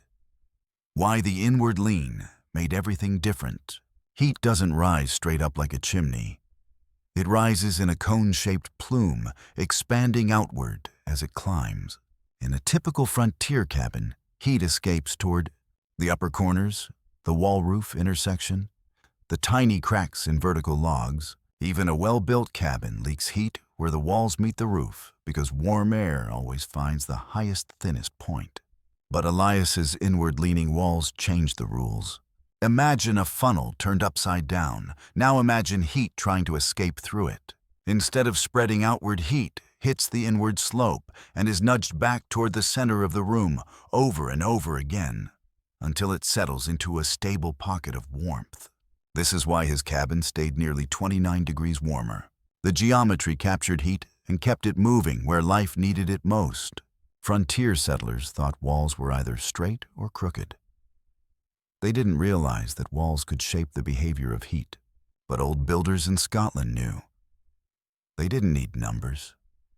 They had centuries of proof. 2. Thermal mass, the power of thick logs. Modern engineers quantify thermal mass in joules and BTUs. But you don't need formulas to understand the principle. Think of a giant stone warmed by the sun. Hours after sunset, the stone is still warm. Thick logs behave similarly. The logs Elias chose, 12 to 14 inches in diameter, absorbed heat slowly but released it even more slowly. They acted as a thermal battery. During the day, even a small fire heated the logs. At night, those logs radiated warmth back into the cabin. Regular American cabins use 7 9-inch logs, cheaper, lighter, easier to cut. Those logs absorbed heat too quickly and lost it just as fast. By the second night of the storm, thin log cabins were freezing inside, even with roaring fires. Meanwhile, Elias burned a small fire and stayed warm, not because he had more heat, but because he had momentum of heat. Thick logs hold warmth the way a deep lake holds temperature. And the colder it gets outside, the more valuable thermal mass becomes. 3. Charcoal plus earth and the primitive insulation Americans forgot. Frontier chinking failed for a simple reason: mud contracts. Straw shrinks, moss dries out, clay cracks. When cracks open, no matter how small, winter enters the home like smoke under a door. Elias's father taught him a remedy so old that no one alive remembered where it truly came from. Charcoal plus soil plus pressure plus time washed thermal armor. The mixture he packed into the wall joints had three critical functions: wind blocking. Charcoal absorbs air movement. Its porous structure breaks drafts and prevents channeling, unlike moss, which compresses or falls out. Moisture control. Charcoal pulls moisture out of soil and air. Dry insulation is 400–600% more effective than wet material. Many cabins failed because their chinking grew damp, froze, and separated from the logs. Elias's chinking didn't freeze. It dried. Heat retention. Charcoal is a poor conductor of heat. It resists cold intrusion the way wool resists water. Combined with soil, it creates a primitive version of what we now call thermal mass insulation. Every gap in Elias's cabin was filled, pressed tight, and dried by the sun weeks before the storm hit. Wind had no path through it. Cold had no entry point. Moisture couldn't weaken it. His home was airtight long before the valley knew why airtight mattered. 4.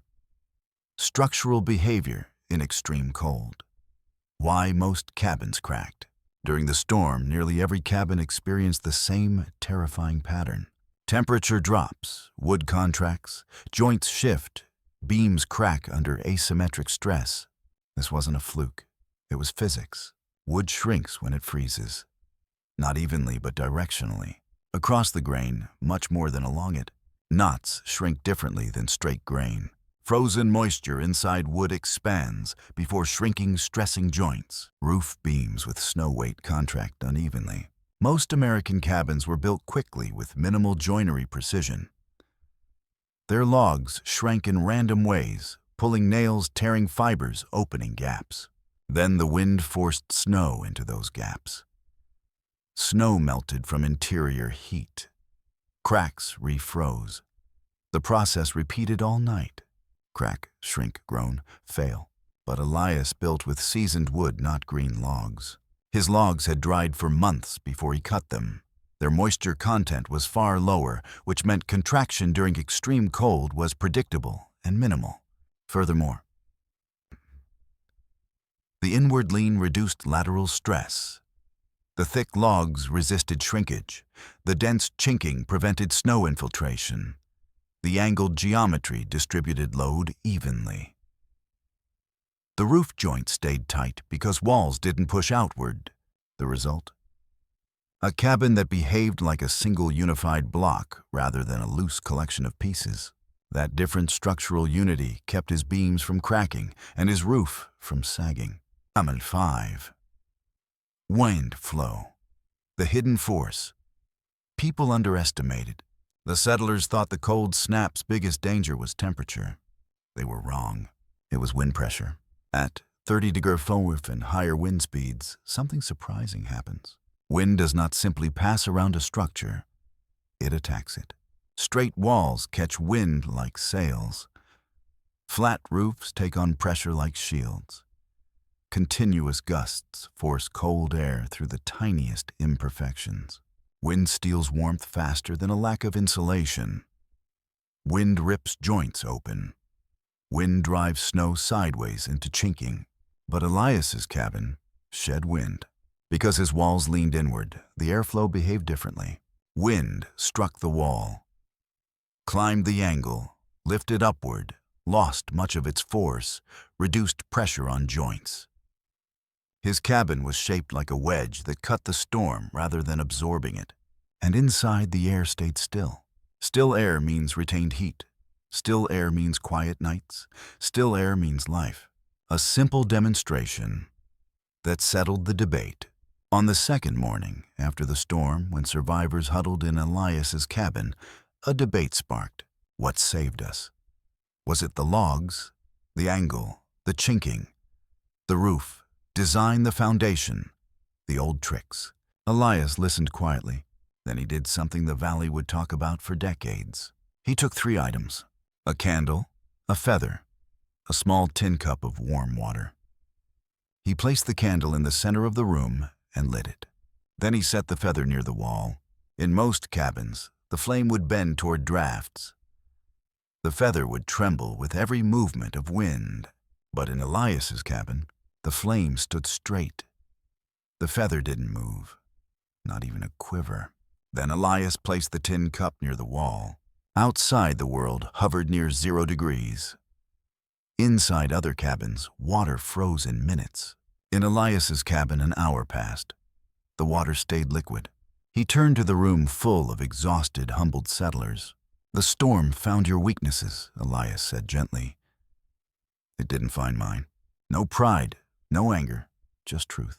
Why the science matters even today." People later tried to paint Elias as a lucky man or a brilliant inventor. But in truth, he was neither. He was simply someone who remembered what others had forgotten. The science didn't require numbers. It required humility. It required listening to winter. Heat wind load paths, thermal mass, insulation, structural contraction. These were not academic concepts to Elias. They were the difference between a roof that collapsed and a roof that held a cabin that froze, and a cabin that breathed warmth, a family that lived, and a family that didn't. He built the way people once built when mistakes cost them everything. And in the cold snap of 1829, that memory saved a valley.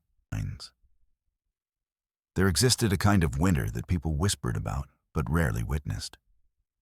The Scots had a name for it. The Norwegians had a name for it. The Sami had a name for it. Almost every northern culture did.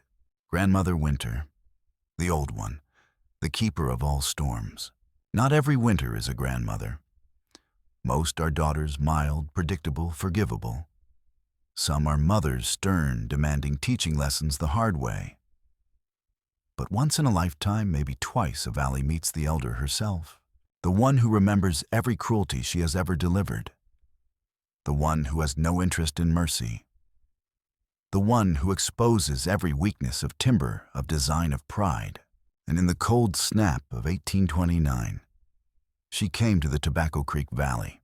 For 4 nights, settlers heard her voice in the timber. For 4 days, they saw her breath freezing the world white.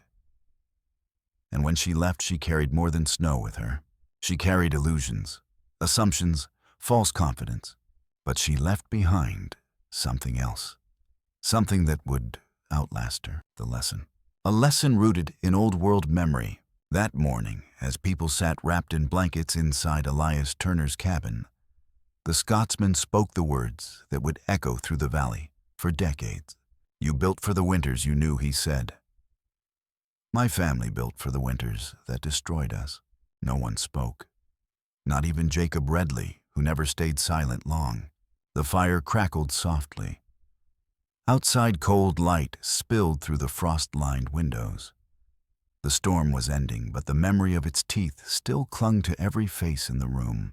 Elias continued, "In my village, when a child died of cold, when a roof failed, when people froze in their beds, we did not say it was chance. We said Grandmother Winter visited, and we rebuilt to keep her out." "What makes a Grandmother Winter young?" Peter Cutter asked quietly. Elias crouched down before the boy. "When a winter arrives that is stronger than all the winters before. It," he said, "and tests everything you have built. That is your Grandmother Winter." The boy swallowed hard. "So this one?" Elias nodded. "And not the last."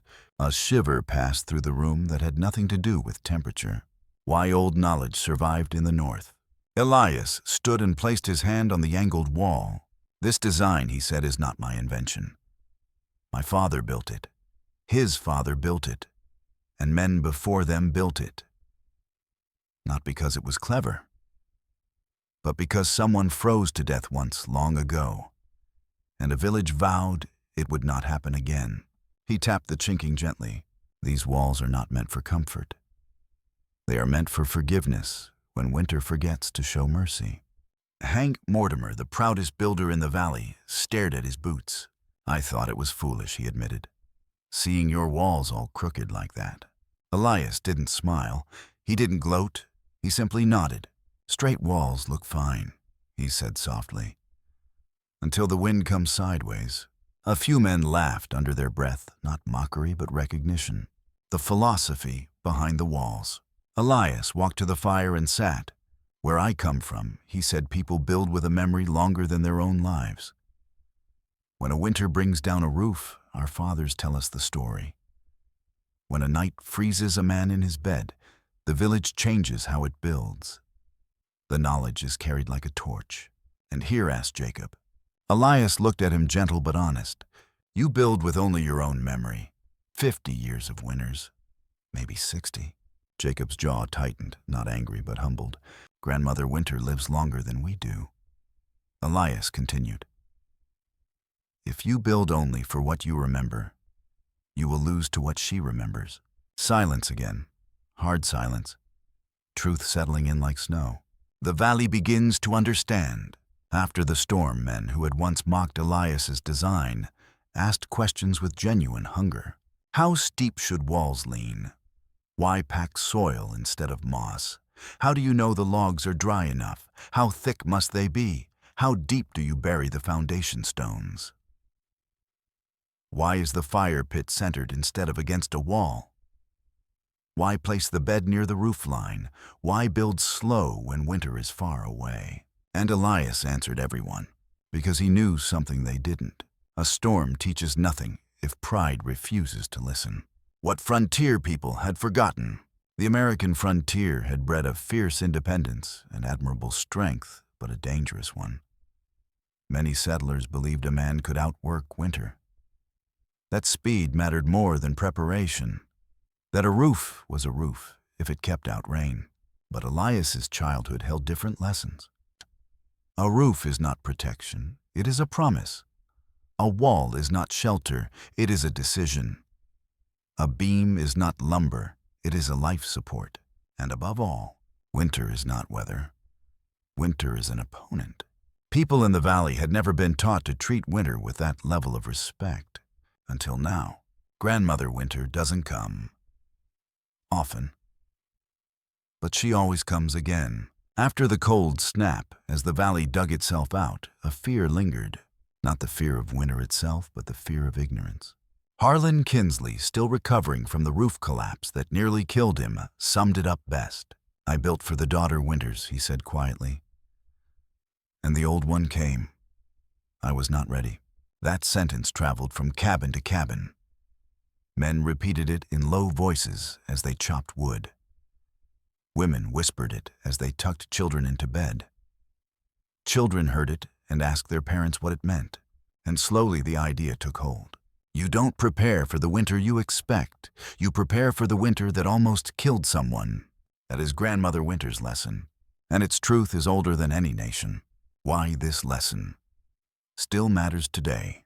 People sometimes forget that history is not written by the average year. It is written by the rare ones. The year crops fail. The year storms roll in sideways. The year rivers freeze solid. The year roofs crack. The year cabins fall. Those are the years that shape building codes, survival methods, cultural memory. But only if people choose to learn from them. The settlers in the valley had nearly died because they assumed tomorrow would resemble yesterday. Elias Turner did not make that mistake. He built with 1,000 winters whispering in his bones. The room listens. As Elias finished speaking, the room was utterly silent. The fire glowed. Snow dripped from boots. Frost melted from coats. Children leaned closer to hear every word. And grown men, tough-weathered, stubborn, sat like schoolboys. Finally, Jacob stood, voice steady. Teach us, he said simply, all of it. Teach us how to build for the grandmother. Elias Turner looked into the faces of people who had mocked him, doubted him, dismissed him, and he nodded. Aye, he said, I will. Because that was the real lesson of Grandmother Winter.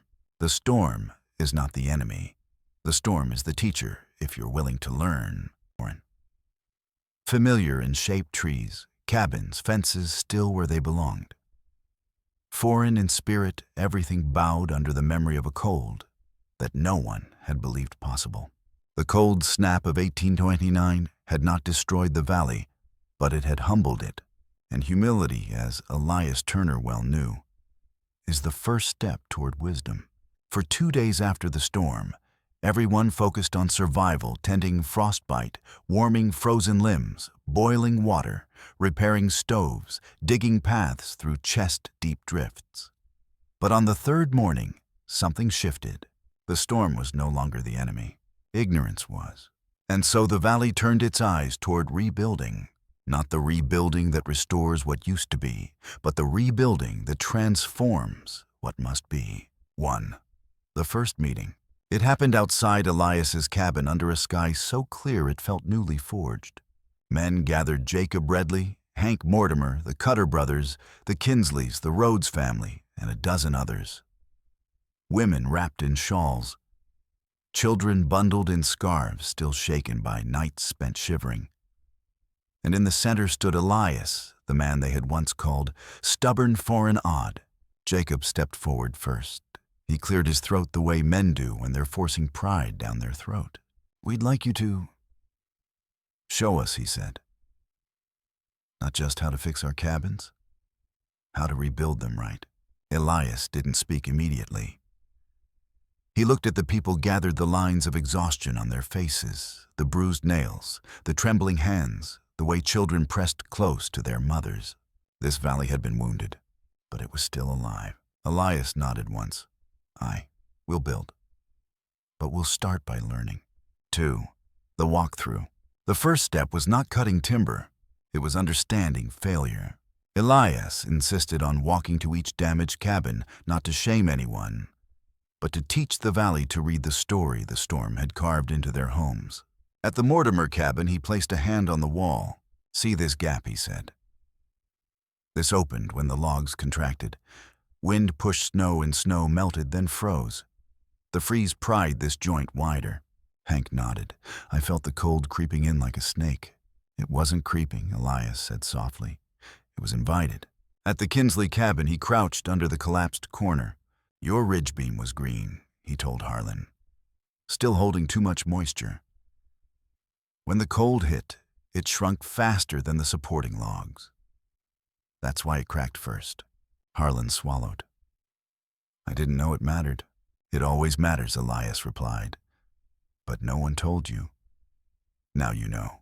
At the Cutter cabin, he brushed snow away from the chinking. "See how the moss froze and squeezed itself out. Moss is alive. It doesn't like the cold. Soil and charcoal stay the way you pack them. They don't flee the winter." The brothers exchanged a look, one that said very plainly, "We won't forget this." 3. Planning the rebuild.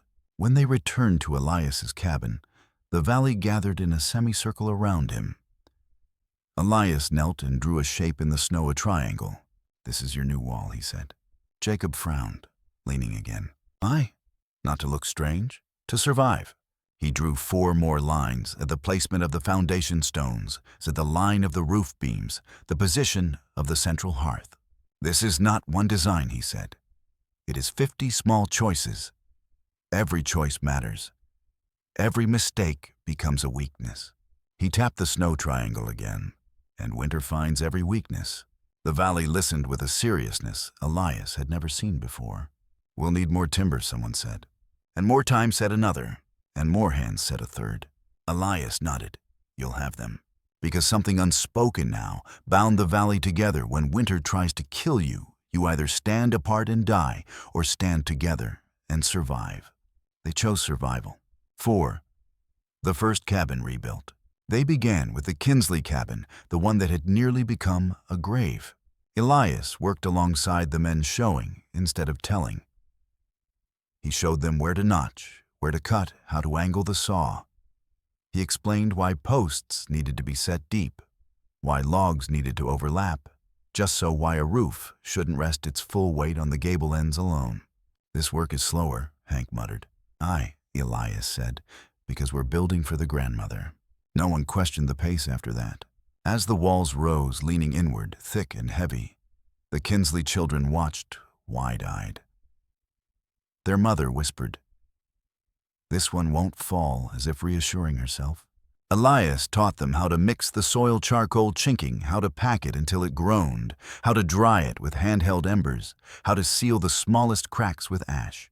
By the time the roof beams went up twice as thick as the old ones, the whole valley had gathered to watch.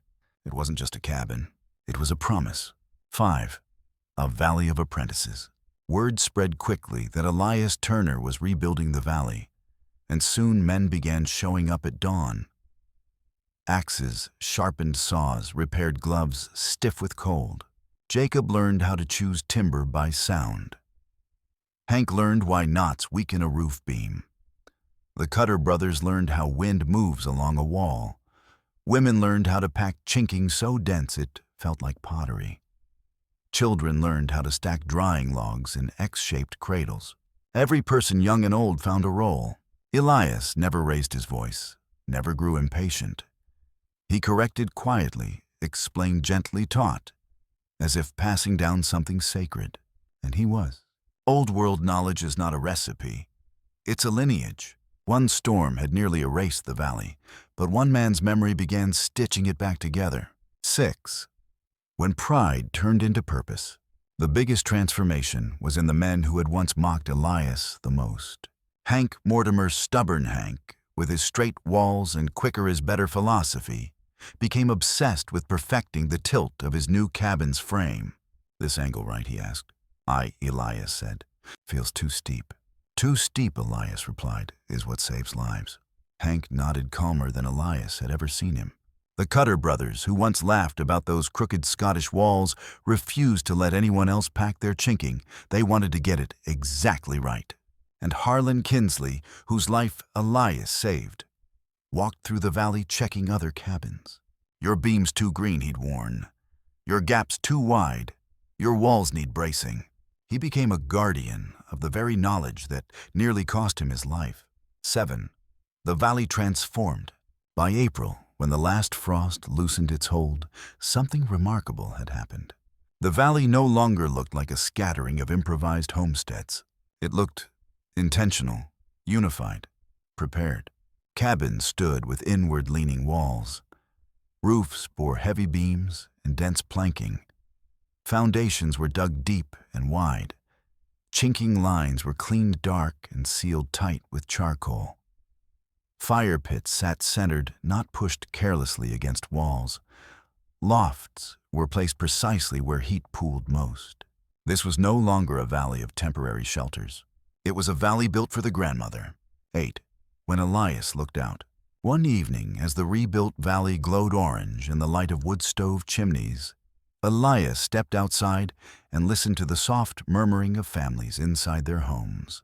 Laughter, clattering pans, children chasing each other up new loft ladders. Harlan telling the story of the night he almost didn't make it. None of them noticed Elias standing in the dusk, watching with a quiet pride. Not pride in himself. Pride in what the valley had become. He had seen a storm nearly destroy them, and now he saw them rebuild into something that could not be destroyed so easily again. This, Elias thought, was the real meaning of old-world building. Not to survive every winter, but to endure the worst winter. And the valley at last understood, with a hint of earth and thaw. The brutal memory of the cold snap still hung everywhere. But so did something else. People had changed. The valley had rebuilt itself out of fear, yes, but also out of gratitude, humility, and new understanding. What rose in the weeks after the storm wasn't just sturdier cabins. It was a different kind of community, one shaped by a shared awakening. They had nearly died because they didn't know what Elias Turner knew. They would not make that mistake again. And as spring bled into early summer, their transformation began to spread quietly at first, then unmistakably into the wider frontier. 1. Travelers noticed the difference. By mid-May, when trap lines opened and trails hardened enough for travel, the first outsiders arrived: trappers from the north, horse traders from the Bitterroots, a pair of prospectors drifting west. They stopped in the valley expecting to see what every valley had: a scattering of rough cabins with patched roofs and crooked foundation lines. But instead, they found something far stranger: walls that leaned inward like old fortifications. Roofs pitched at angles sharper than any they'd seen. Deep-set foundations dug with precision. Chinking darker than mud, tight as stone. fire pits placed exactly in the center of every home. One of the prospectors, a grizzled man named Rourke, stood stunned before Jacob Redley's new cabin. "What in the name of thunder happened here?" he asked. Jacob, sharpening a chisel on his porch, answered without looking up. "Grandmother Winter happened." Rourke blinked. "Is that a person?" "No," Jacob said, "that's a warning." The prospectors exchanged looks, half amused, half uneasy.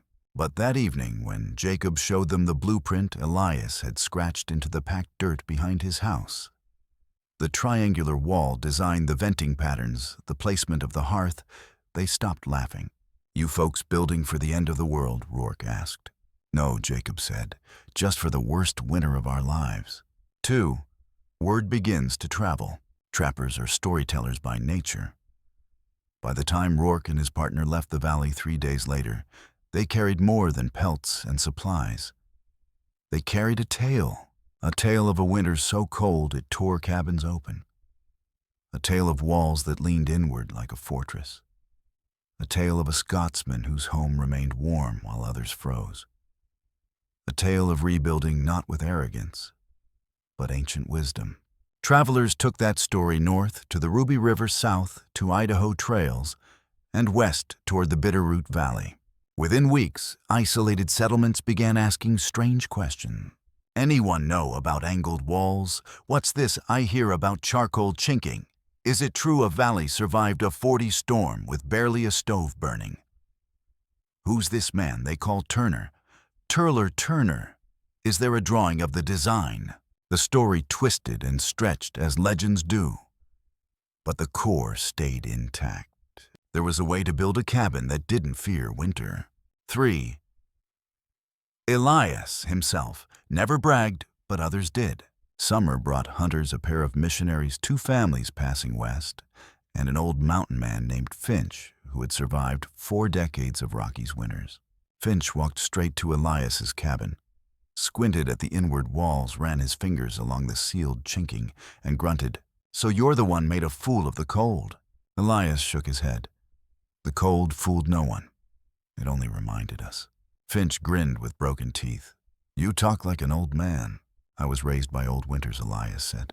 Finch barked a laugh. "Show me what you know," he said. And he listened with a seriousness that surprised the valley. He wasn't too proud to learn, not after burying 2 friends to roof collapses years earlier. By the time Finch left, he carried a hand-drawn sketch of the angled wall system and charcoal chinking mixture folded carefully in his breast pocket. He would share it with a dozen communities before summer was out, and every place he visited later told the same story. He spoke of a Scotsman in a valley who knew how to build against death. 4. Other valleys begin to change. Farther north, near the Tobacco Root foothills, a miner named O'Connor rebuilt his failing shack using Elias's inward wall design. "It looks like my cabin staring down at me," he joked. But that winter, when winds roared off the peaks, his home stood firm while 2 others collapsed from frost splitting. In another valley, a preacher taught his congregation how to pack charcoal and clay into their wall joints.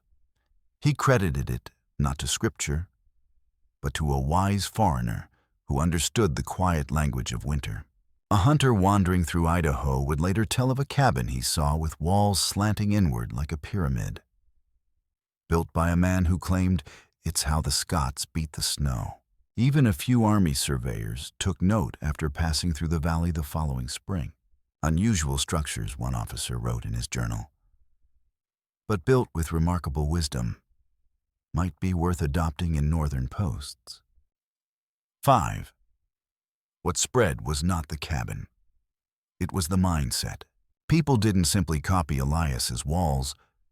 They copied his philosophy. Build not for the best year, not for the average year, but for the one year that tries to kill you. This idea, simple yet radical, moved across the frontier like wildfire. It encouraged slower construction, heavier logs, wiser timber selection, deeper foundations, more careful chinking, better roof anchoring, centered heating, less pride, more preparation. Frontier cabins stopped being rushed shelters and began becoming intentional fortresses. And with that shift, winter lost some of its power. Not all of it winter is never conquered, but enough that lives were saved, wood burned slower, and roofs stood through storms that would have shattered lesser homes. 6. A visitor who came searching for answers. Late that summer, a man arrived on horseback, a surveyor from Fort Owen. He carried a notebook, thick, calloused gloves, and the expression of someone who'd been sent to investigate something unusual. He rode into the valley dismounted and inspected the cabins like a man reading a silent book. Finally, he approached Elias. "I've heard your name from 12 different camps," the surveyor said. "And I've heard of your cabin from twice as many." Elias simply nodded. "Mine," the surveyor said, "if I learn your method." "It's not mine," Elias replied. "It's older than any of us." The surveyor smiled. All the more reason to write it down. And he spent 2 days documenting every detail: angles, timber thickness, soil mixtures, ventilation paths. That notebook would eventually reach military engineers, homestead planners, and the offices of territorial administrators.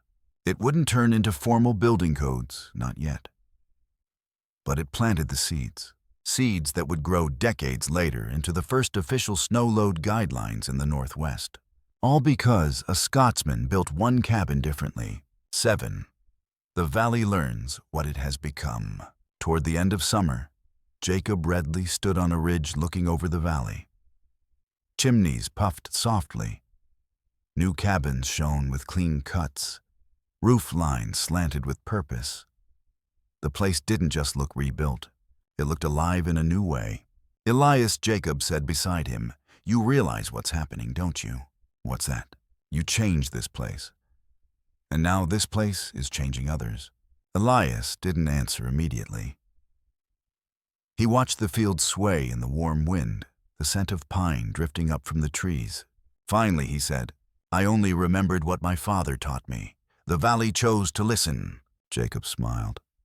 "Maybe so. But you're the reason we can face the next winter without fear." Elias shook his head with quiet conviction. "No, you'll face it because you built for the grandmother." Jacob laughed. "A lesson the whole frontier's about to learn." 8. The spread wasn't loud, but it was lasting. No newspaper ever wrote about the valley. No government official declared a new standard.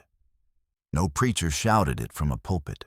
The wisdom spread the old way by a trapper's story, a miner's drawing, a missionary's memory, a surveyor's notes, a carpenter's imitation, a mother's warning, a valley's shared lesson.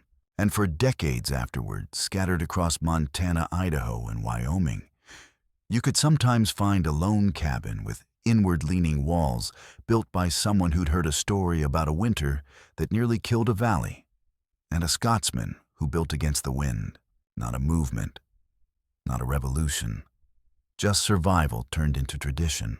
And that is how forgotten knowledge returns quietly, stubbornly, purposefully, the unshakable. A man who never raised his voice, never wasted emotion, never sought praise for the knowledge that had carried an entire community through the worst winter of their lives.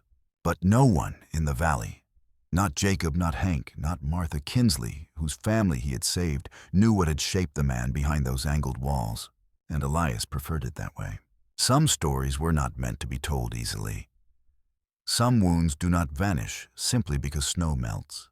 It wasn't until late summer, when the days were warm and the nights still carried the faintest ghost of winter, that Jacob found Elias alone by the creek, patching a small wooden water channel as if the world depended on it. Jacob sat beside him without a word. For a long time, the two men listened to the water slide over smooth stone. Finally, Jacob said, "There's something I've been trying to understand." Elias didn't look up. "That storm," Jacob said. "You weren't afraid. Not once. Not even when you ran into the cold to save the Kinsleys. Most men, they fear winter, and they fear storms they can't predict. But you didn't." Elias set the wooden board gently on the ground, brushing the sawdust from his palms. "What makes you think I wasn't afraid?" he asked. Jacob frowned. "You didn't look it." Elias gave a soft, humorless sound. "Looking is not knowing." Jacob hesitated, then said quietly, "Then tell me, Elias stared at the water, and the memories stirred. 1. A winter before this one. There was a storm Elias began when I was a boy. In the Highlands of Perthshire. A storm the elders called a grandmother winter, even then. Jacob listened unbreathing. It came like the one here fast, without warning. My father was away trapping. My mother kept the fire lit through the first night, then the second. But the cold reached deeper than our walls could hold. He paused, jaw tightening. My brother Alasdair. He was only 12. He slept in the loft, warmer, we thought. But the roof cracked above him before dawn. The cold took him in his sleep. Jacob closed his eyes. Elias continued, voice steady but hollow with memory. We dug him out when the storm passed. My father returned 3 days later. He never forgave himself. Or the roof. And that, Elias said quietly, was the last winter we lived in a cabin built by hope instead of history. 2. The father who rebuilt his world. Elias described how his father spent the next summer rebuilding from the ground up, not just their cabin, but everything they believed about shelter. He tore the old house down to the foundation, Elias said. He refused to leave a single log standing. He told the village, if frost teaches you a lesson, you listen to it. Jacob nodded slowly. So that's when the angled walls began. Aye, and the soil charcoal chinking, and the wide beams, and the deep foundations. Not because it looked better, because something inside him broke, and he swore nothing else would break the same way. Elias looked down at his hands. You've seen men build fast, he said. Quick walls, quick roofs, one season and done. My father never built fast again. He built as if every joint carried a life. Jacob felt the weight of those words settle between them. So you learned from him, Jacob said softly. I learned from his grief, Elias replied. And from the storm that gave it to him. 3. Why Elias came to America. Jacob asked the question gently. Why leave Scotland? Why come all the way here? Elias took a long breath. When my father died, I rebuilt his cabin one final time, exactly as he taught me. I thought staying there would honor him. But every wall I touched, I heard his voice in it. Every angled beam, I saw my brother. The home he built to keep us safe became the place I couldn't bear to sleep in. He paused. The creek murmured its quiet, patient sound. So I left, not to find a new life, to escape the winter I already lived through. Jacob didn't speak. He didn't need to. 4. The storm that brought everything back. Elias leaned forward, elbows on his knees. When the cold snap began here, he said slowly, it was not courage I felt. It was memory. He looked toward the valley. The rebuilt cabins, the families preparing for autumn, children laughing as if winter had never frightened them. I knew this storm, Elias said. Not this valley, not the wind, but this storm.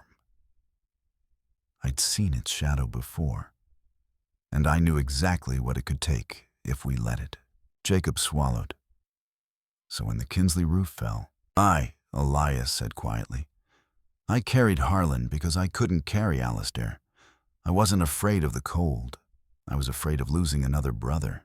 For the first time since they'd met, Jacob saw Elias not just as a master builder or survivalist, but as a man who carried winter inside him. 5. The wall was never just a wall. Jacob said, I always thought you built the way you did because you were smarter, or more careful, or stubborn. Turns out, you built that cabin because of love. Elias didn't deny it. He said. Love for the ones I lost. Love for the ones I've yet to lose. He touched the tool belt beside him, fingers brushing the worn leather. These angled walls, they are not genius. They are grief that learned to build. Jacob blinked away the sting in his eyes. And that, Elias said softly, is why I knew the valley must rebuild, not repair. Because winter does not care about our pride. Winter remembers the places where walls bowed, and it comes back to test them again. 6. A philosophy passed quietly forward.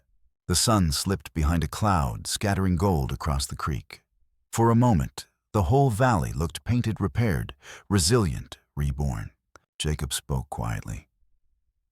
You know, Elias, one day winter will come again.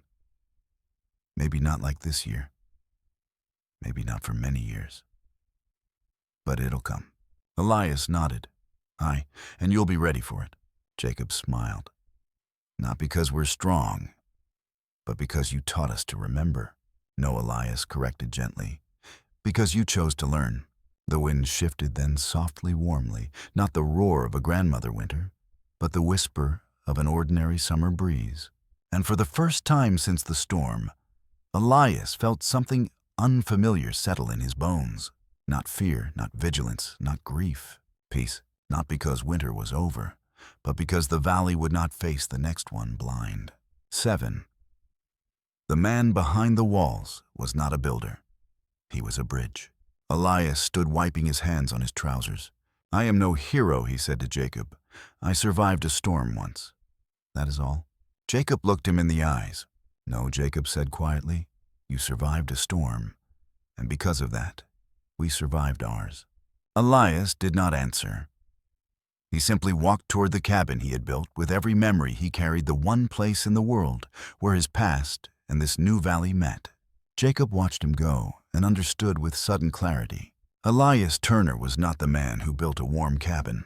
He was the man who built a valley that could endure, a man whose greatest creation wasn't a shelter, but a legacy of survival stitched from both tragedy and hope. The man behind the walls was not hiding. He was giving. And the valley finally was ready to receive it, blowing in breezes colder than they should have been. Frost appeared 3 mornings in a row. Birds migrated sooner than usual. Deer moved to lower ground, snorting uneasily, as if some instinct whispered warnings they could not express. The valley had rebuilt through spring and summer with renewed purpose. But now, as the days shortened and the nights chilled, a collective unease settled across the land. Do you think another storm will come? Jacob Redley asked one evening while sharpening an axe outside Elias's cabin. Elias paused before answering. Storms always come, he said quietly. The question is not if, but whether you are ready when they do. Jacob nodded, but the worry in his eyes lingered. 1. Winter arrives with a strange calm. By mid-October, snow dusted the valley like powdered sugar. The rebuilt cabins held firm walls, tight roofs, angled, chinking dense and dry. Smoke rose from chimneys in straight columns. The community moved through its routines with a confidence born not from arrogance, but preparation. Then on the night of November 2nd, something unusual happened. The wind stopped, not softened, not calmed, stopped. The valley fell into a silence so perfect that even the creek seemed to hesitate. Dogs pricked their ears. Children woke without knowing why. A stillness this deep was not peace. It was a warning. Elias opened his door and stepped into the moonlit dark breath puffing in pale curls. He lifted his head, feeling the air on his skin the way a sailor reads the ocean. Behind him, Jacob called out softly, You feel it too? Elias nodded. Aye. What is it? Pressure, Elias whispered. Something is building. 2. The first night of the test, the storm arrived just after midnight, not with the fury of the previous year's cold snap, not with shrieking wind or blinding snow. This time winter crept in, slow and silent, a colder, heavier cold than anyone expected. By dawn, temperatures had fallen to 28 degrees with no wind at all. It was a still cold, the kind that cracks boards from the inside out, and the kind that freezes water solid without making a sound, and the kind that tests materials more than men. People stepped outside and felt the cold settle into their skin like needles. Frost blossomed on eyebrows. Breath crystallized instantly. But when they returned indoors, something extraordinary happened. Their rebuilt cabins were warm, not merely warmer than outside warm. Inside, temperatures hovered between 32 degrees and 35 degrees, even without roaring fires. The angled walls reflected heat inward. The thick logs radiated stored warmth. The charcoal chinking blocked drafts entirely. Children woke without numb fingers. Water buckets didn't freeze. Fires burned slowly and efficiently. Jacob Redley walked into his cabin, rubbed his hands together, and let out a barking laugh. By God, the walls are doing it. His wife Sarah touched the logs with awe. "They're warm," she whispered. "I didn't believe it when Elias told us, but Jacob, these walls are warm." Jacob nodded. "Aye, we built them for the grandmother." 3. A second storm. The real test, but winter wasn't finished. The next evening, clouds descended from the ridge like a gray curtain. Snow began to fall, first lightly, then in sheets so thick it blurred the world. By midnight, wind had returned, not the monstrous hurricane-force winds of the previous year, but steady, punishing gusts aimed directly at the western face of the valley. Roofs flexed, chimneys moaned, drifts piled up along the foundations. Inside the cabins, families gathered near the fire, listening for groans, for cracks, for sounds they remembered too well. But the sounds never came. Instead, the angled walls deflected wind upward. The reinforced beams held steady. The chinking stayed sealed and dry. The central hearth warmed the entire structure evenly. The deep foundations resisted frost heave. Jacob's youngest daughter, Anna, fell asleep in her bed, something she had never done during winter before. Sarah Redley brushed a hand over her daughter's hair and whispered to Jacob, "It's working. Everything he taught us is working." Jacob exhaled slowly, relief warming his chest more than the fire. 4. Elias walks the valley in the storm.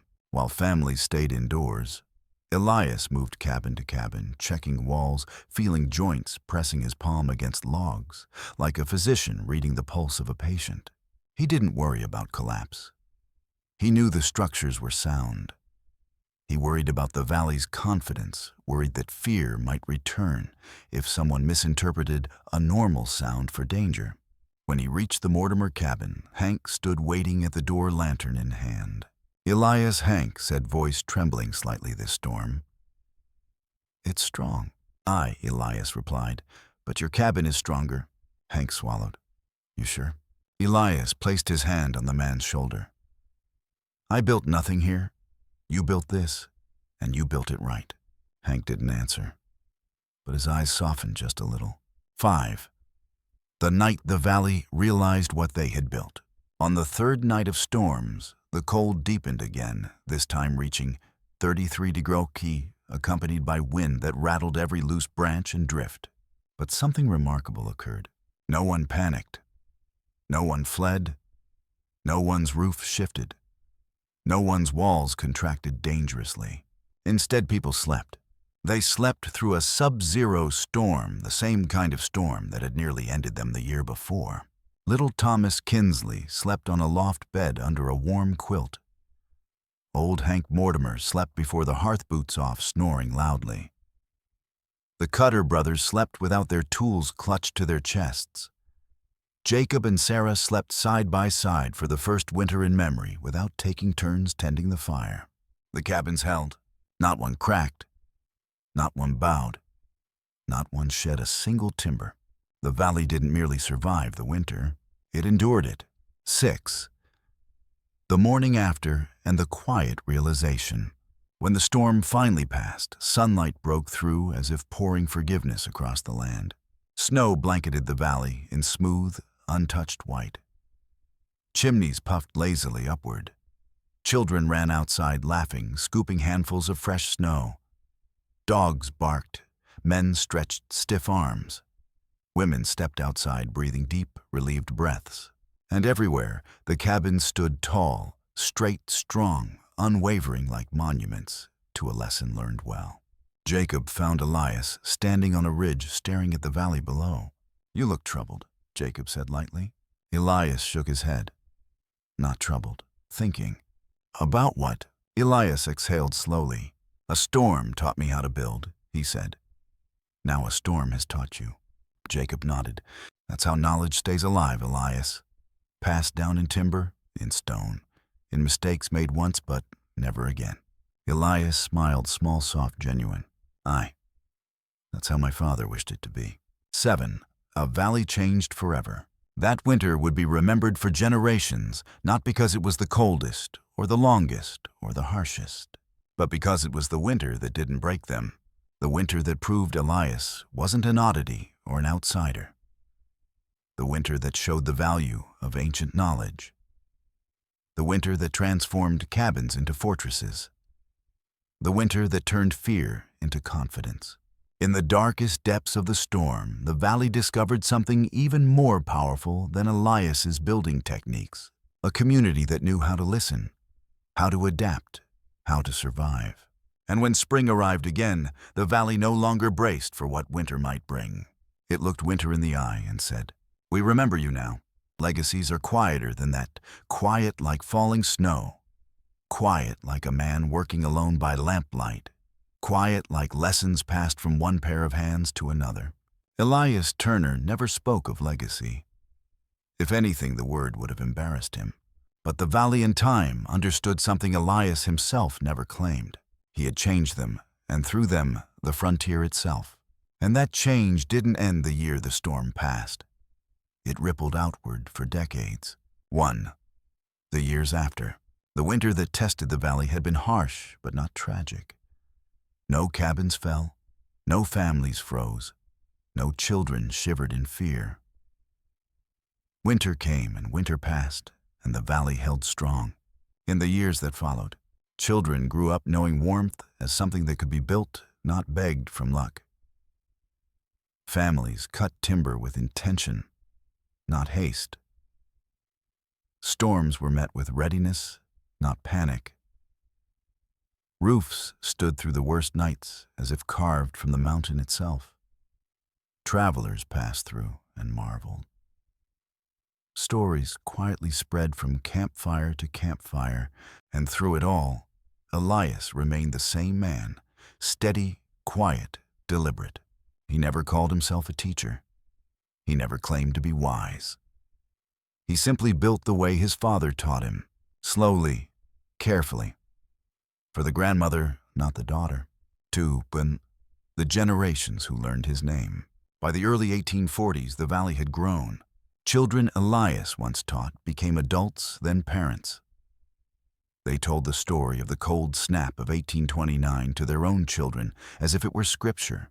Around kitchen tables and in lamplit cabins, children heard tales like, "Elias Turner saved our valley. He taught your grandfather how to notch a beam. He built walls that held back winter.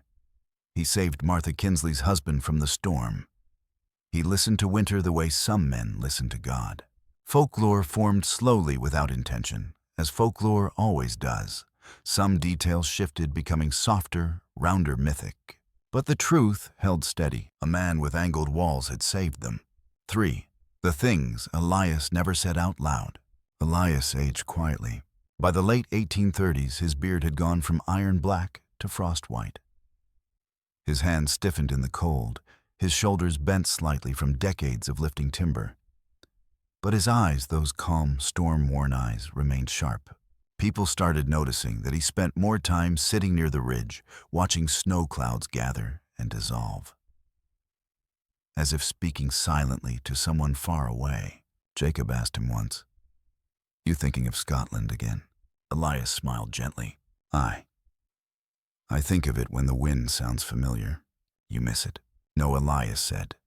"I remember it." Jacob understood. You can leave a place, but you never leave the winter that shaped you. 4.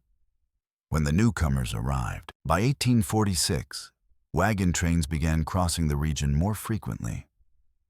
Families from the east passed through the valley seeking land hope or simply rest. They stared at the unusual cabins with wide-eyed curiosity. One traveler, a preacher from Missouri, asked Elias, "Why lean the walls inward? Why build this way?"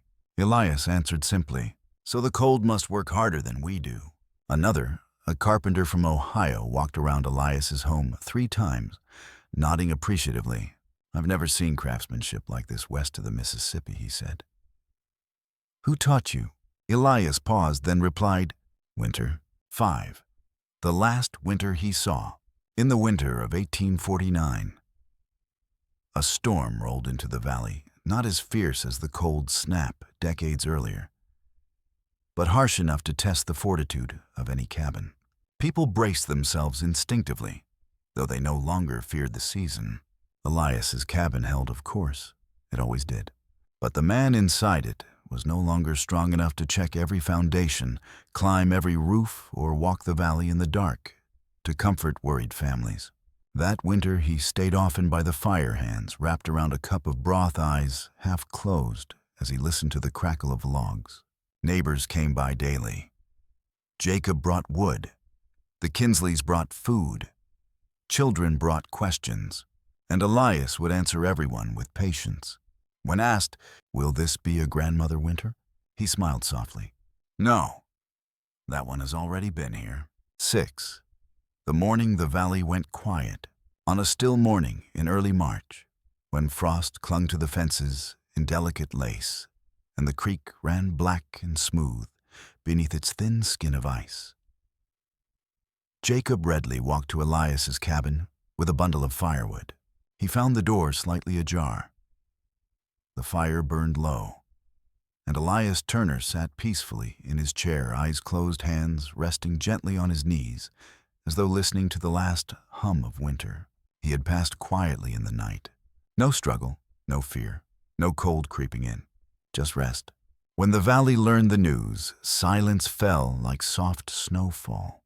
Not grief that wails, grief that bows the head, the kind reserved for someone who reshaped not just structures, but souls. Children cried softly. Hank Mortimer, now a grandfather, wiped his eyes with the back of a trembling hand. Martha Kinsley held her husband's arm as memories of the night Elias saved him echoed like ghosts. Jacob stood with his hat pressed against his chest, unable to speak. 7. A funeral without a eulogy. They buried Elias on the ridge where he liked to sit and watch storms gather. There was no long speech, no preacher's blessing, no grand marker, just a simple wooden stone carved by Jacob bearing 3 lines. Elias Turner, 1785-1849. He built for the grandmother. That was all that needed to be said, because everyone in the valley already carried the real inscription, not on stone, but in memory. He had saved them long before he left them. 8. The legacy that endured. In the decade after his passing, the valley kept building with angled walls. Then neighboring valleys began adopting the same pattern. Then surveyors added notes about Turner-style winterproofing. Then carpenters in small frontier towns heard stories of a Scotsman who understood winter better than any man alive.